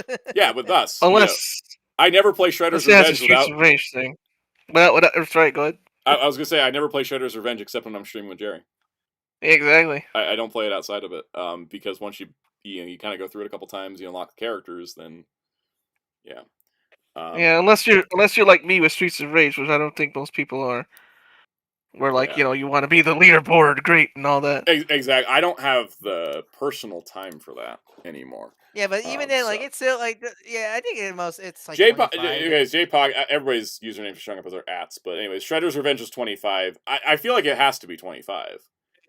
Yeah, I don't mind 25, but 30. Yeah, because Shredder's Revenge for 25 is perfect. That's your perfect this has value. Even matter of fact, going back to Streets of Rage, wasn't that just like 20, 25? Yeah, that was 25 when Street Fighter 4 came out. Yeah, and that had a lot going for it. Yeah, let me double check. I think it should be the same price now. I wouldn't think they upped the price. Yeah, because Rita's Rewind was 40 for its physical. Right, yeah, Rita's Rewind was 40 for physical, 35 for digital. So it doesn't mean that the physical price is the digital price. So that's Street Rage 4 is only $25. Full price. Oh, that was also. Oh yeah, right. That was also. Mutegi says it's 30 per Nintendo's page. Boy, okay, let me go check. Well, let me check. It's a matter of $5, but it is a matter, Yeah, no, especially for me, where it's like. Yeah. It's like I gotta really plan whatever games I want, I gotta. Yeah, it is 30 on Switch. That doesn't mean it's 30 on PlayStation though. I've seen. Which is where I would get it. Yeah. Here's a crazy thing I saw. The Nintendo tax. Nothing weirds me out more than One Piece Odyssey on Switch. The physical is 50. The digital was 60. Really? Yeah. Usually it's in the inverse, right? The physical costs more because it's physical. But for some reason, for One Piece Odyssey Deluxe Edition on Switch, it was 60 for the digital, 50 for the physical. You know what's funny is that's not unheard of. It is still weird though. Yeah. It's always bizarre, and I think it was like there was not Samba de Amiga. That wasn't an example. There was a Sonic game that was more expensive on Switch inexplicably. I think it was Sonic Racing Crossroads. Was it Sonic Racing? I think it was. Because PlayStation has a page for it, but they don't have a price. Or was it Shadow Generations? I forget which one. Oh, it was Shadow Generations. It doesn't have a price. It's coming like real soon, like really soon. Yeah, it's because PlayStation doesn't do pre-orders unless there's a pre-order bonus. Oh. And Steam doesn't have a pre-order page for some reason for it either. Yeah. It keeps happening. Like I remember the fighting collections from Capcom were in the same boat where they were no pre-orders, and I'm like, why? Can you gift games yet on PlayStation or no? I don't know why. The best you can do still is just a gift card. All right. How about this? If depending on the price of Cosmic Invasion, if it's $30, I'll PayPal Kaus $30 for him to buy it. That sounds like a good plan. Yeah, I'll accept that. Yeah. Is that game 4-player or 2? 4-player. No, it's like 6 players, isn't it? Was it? Oh, cool. Like 8. Oh, cool. So we can do like the Shredder's Revenge thing again. Okay. Yeah. Where we're like all teamed up. Mm-hmm. Yeah, depending on how much Cosmic Invasion, if it's $30, I'll PayPal Kaus. Like, do you want the full 30 Kaus, or do you want just like the remaining costs you need for that it? Right now, I guess because I have. How many players is this playing?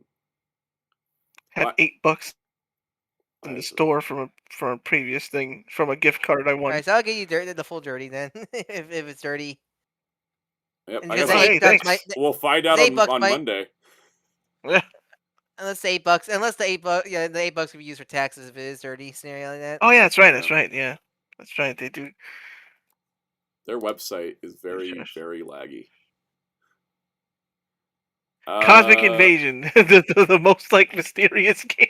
Hey, I know, right? Somehow, like. Yeah, it is 4-player. It is 4-player, and it's 4-player with each people controlling 2. Having two characters. Yep. Yeah. Oh wow! You swap characters. You can swap between 2, so it's technically a Marvel vs. Capcom, except it's not Capcom. Mm-hmm.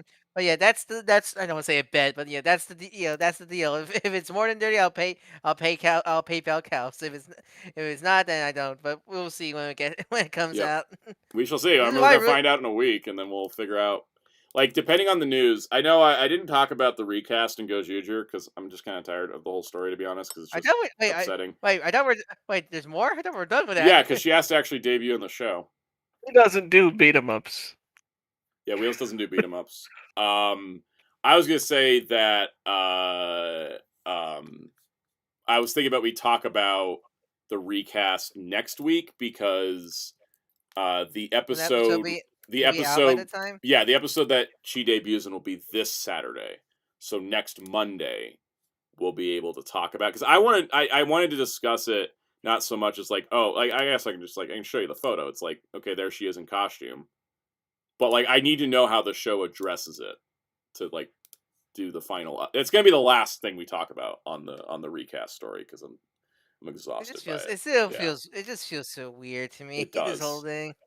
And so I think that's like it's the last topic on that we're gonna cover is like I just want to discuss it once we know how is it addressed in the show, because we know they're gonna address it. So I mean they also could not address it, and that could be the story too, but. Yeah, I don't know. We'll see what any other news comes out this week. I'm seeing Zootopia next Sunday. So I'll probably have thoughts. Probably have thoughts about it. Yeah. That movie I still wonder about, considering how late they recorded the voices.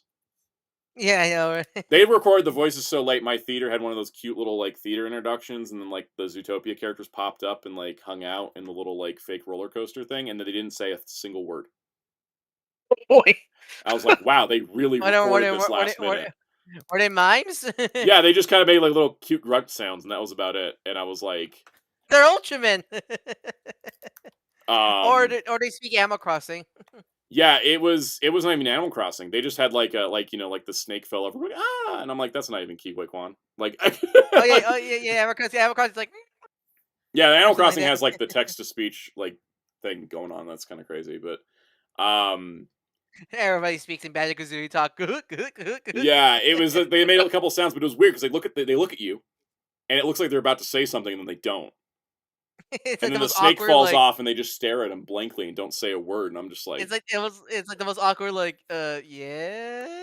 Yeah, because like when they for Sonic 3, my theater had like Sonic and Tails riding in the little fake roller coaster, and they were like chatting it up, and Sonic's like, "I want popcorn," and I'm like, "See, that's how you do it." The Zootopia one just made me uncomfortable. Yeah. It was like, especially because I was watching Wicked, where there's a plot line about animals losing their voices. So I was like, oh, that's great. I want to answer one last question, and then we're going to wrap up because I'm tired, and I'll ramble for days. Common Jojo says, do you guys think Invincible's a bad hero? No, he's just in a bad universe. It's not really him, it's Mark's a good guy, but man, he gets his shit kicking all the damn time. Like it's legitimately, if you dropped him into the DC universe, he'd be thriving. He'd be thriving. Yeah. Everything would be fine. Poor guy doesn't deserve the stuff that happens to. Oh my goodness! Legitimately, why does that stuff happen to him? Like most, like outside of a couple things, none of it is his fault. Yep. It's just his universe is terrifying. My favorite thing is I'm not sure you guys heard about the game Dispatch, but like that's about like it's a superhero. It's made by a lot of the Telltale people, and that's a game about you're playing as a former hero helping these villains become heroes, and you're like he's like on a desk job trying to communicate these former villains to be heroes. And I love people going like, he was in the Invincible universe. He would like go insane because how incompetent everybody is in the Invincible universe, such like that. Because like legitimately, how many characters in the Invincible universe are good people? Like 5. Yeah. And 5.5 if you count the pops turning good eventually. I still count him as a shitty person because of all the things he did. Yeah, no, that's fair. No, exactly. That's what I'm saying. Like, if you count him, exactly. Yeah, it's like I remember what you did. It's funny because like the show can't use like Astounding Wolfman, and he would be like, I'd be like, cool. There's another good guy in the show, but they can't use Astounding Wolfman, even though Kirkman like created him. I don't know what's up with that. It's a separate rights thing, right? Yeah, it's a separate rights thing. So like. Because Astounding Wolfman's crossover in Invincible, I haven't read Astounding Wolfman. I've just read the one issue That was the I'm Invincible surprised. crossover. I'm surprised. It I've had seen bad them. collections that were out of print. Okay, so look. I bought the compendium that came out last week. I'm waiting for it to show up. I'm going to be reading all of Astounding Wolfman in like a week. Good. Okay. I was saying, it's Yeah. the number one Wolfman guy I know. I'm surprised you haven't read it yet. No, it's just because like it was like I think it was like 25 issue series like across 4 volumes, and I always would see like 1, 3, and 4 in stock, or 2, 4, and 1 in stock. I could never find all 4 volumes like in stock at a single time, so I just kind of gave up. And then they put the compendium out. I'm like, cool, awesome. Anyways, Astounding Wolfman, from the 1 issue I read with the crossover with Invincible, if the Astounding Wolfman was in the Invincible show, the show would be less miserable. And it's crazy because usually werewolf stories are super tragic, but that guy's fun. Like, oh yeah, that's it. Yeah, have you heard the story of like Aaron Paul not wanting to come back to the show? yeah, because the character he played messed him up mentally, and he doesn't want to return to it. Yeah, because I love so many people like, well, your most famous role is from Breaking Bad. What do you mean? Yes, and, like, he's guys, a good guy though. Like, yeah, like you realize there's a difference, right? a major difference. Like, yeah, Jesse dealed in drugs, but he wasn't like, what was it, Powerline or whatever, guys? Yeah, Powerplex. Powerplex. Yeah. He wasn't Powerplex. That guy's twisted. It's kind of reminds me of like John Turturro didn't return for the Penguin because after playing the Batman, he was like, I'm uncomfortable doing scenes where I have to hurt women because doing it for the Batman made me realize I don't ever want to experience that feeling. Yeah, that's the thing. Like, I was like, fair. Yeah, that's the thing. When it comes, actors have limits, and they don't know those limits until they do it. Until they play a part with those limits and everything like that. Exactly, and also like because a lot of actors will pull for tough emotional scenes. A lot of actors will pull from experience sometimes, and sometimes they don't want to relive that experience a second time. They'll do it for the one time for the part, but then it's like, would you like to come back for the sequel and re-experience your trauma? And they're like, no. Oh, and then there's other times actors want to come back, but studios are too cheap, like Halle Berry not being in Avengers Doomsday because they wouldn't pay her. Really? Is that why Yeah. Storm's not in? That's why Storm's not in the movie, because Halle, I think, explicitly said on a red carpet, I'm waiting to hear back about my paycheck. Jesus Christ. And that's why you don't pay Robert Downey Jr. $90 million for 2 movies, because then everybody's going to be like, so I've got an Oscar, where's my paycheck? As they should, because if you're shelling out $90 million for you're doing selling out $90 million for Robert Downey Jr., you can shell out a few million for Halle Berry. She ain't going to do it for penny. She's got an Oscar. They also, apparently, Famke Janssen said, they've never asked me to return as Jean Grey. And that's insane to me. Oh, that's insane to me that they were like, we're picking up all the old X-Men. We're going to get James Marsden, who had like 5 minutes of screen time as Cyclops. Nah, let's not ask Famke Janssen. She would have done it, and she would have been cheap. Like, no offense to Famke Janssen, because I love her, but like, her filmography ain't strong, you know? They brought back James Marsden because, one, they want Psychos, also and two, starting those big Sonic movies that make money. But it's like, you know, they're the people they brought back just made me go like, yeah, all the Avengers Doomsday leaks are AI, by the way, everybody. There's been a lot of really convincing AI leaks out of the. They're fake. They're all AI generated. There's people that have seen actual leaks from Doomsday who are like, that's not what Mystique looks like. So, yeah. But no, like the fact they didn't even ask Famke Janssen just like makes me question the whole point of bringing back X-Men if you're not going to reunite the 4. Like if you're going to reunite the 4 and you asked everybody and then Halle wanted money and they didn't pay her, then yeah, I get that because Halle Berry should get that paycheck. She deserves it. Yeah, what did we mention with Maya double standards? The double standard, yeah. Double standards. They'll give Robert Downey Jr. $90 million, but they won't like Halle Berry probably was not asking for that much. She probably was just asking for more than every other cast member because she's the one with the Oscar. As she should. So it's just it's like that's why you don't pay people. That's why you don't pay actors that much money like they did for Downey. And that's why you don't let it get public, because now it screws up all your negotiations for other actors. Because other actors are going to be like, so you paid him that much. Like Chris Hemsworth probably got a pretty good salary for coming back to Doomsday because he's also an original Avenger. Like he probably was like, well, you gave Downey 90, I got to get at least like 20, you know? Like that's the negotiations are messy when the salaries get public. That's the thing. I'm pretty sure they probably pay RDJ more than Hugh Jackman, even though he's the Yep. oldest working actor, like the one that had the longest legacy of all of them. Well, now it's Patrick Stewart's now been in more projects. Oh, right. Yeah, but still, But both yeah. of them. But both And of they them got have been Patrick working. Stewart and they got Ian McKellen. So they at least Mhm. it's funny because like Patrick Stewart's like, I'm going to retire from acting, which reminds me of Ian McKellen in that photo where he's like got his head in his hands from the Hobbit set where it's just green screens around him. And I'm like, aw, they put Patrick Stewart through that. Oh man. Yeah, so it's that's the messy part about the film business is you can't they a lot of these studios make these snap decisions and then don't think about the consequences because nobody if they had signed everybody else and then they gave Downey 90 million, people would have been like, why didn't you pay me more? But then they would have at least they wouldn't be able to do it because the contracts were already signed, right? But when you pay 90 million to Robert Downey Jr. up front, that's why the cast is mostly new Avengers. Again, no insult to anybody. This is just the business. You know, Shang-Chi, like Fantastic Four. Like they're not that many A-listers in Doomsday because Robert Downey Jr. took all the money. Like that's just how it is. Later it says, like Halle Berry for the crack at Storm, I don't think Doomsday is a place to get a good Stormer there. Yeah, I didn't like the idea. Like, I feel like, I feel like if you were going to bring the X-Men back, doing them as cameos, it kind of sucks. Like, they needed a second go. They needed a Deadpool and Wolverine type movie where they could have some character and some focus and stuff. But they're not. But we all know they're not. There's too many toys in that movie for it to be depth. But it'll at least be fun to see Nightcrawler. That'd be nice. Alan Cummings very excited about playing Nightcrawler. For like 2 seconds, probably. He's actually, he might be in it more because we know for sure he fights Mr. Fantastic.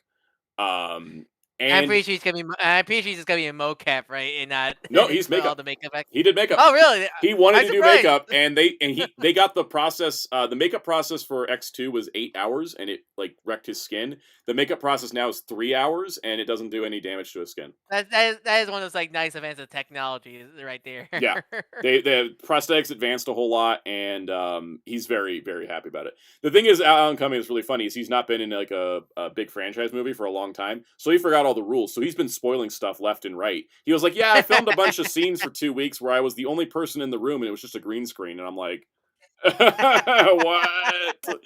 Thank you for letting us know in advance what kind of movie this is going to be."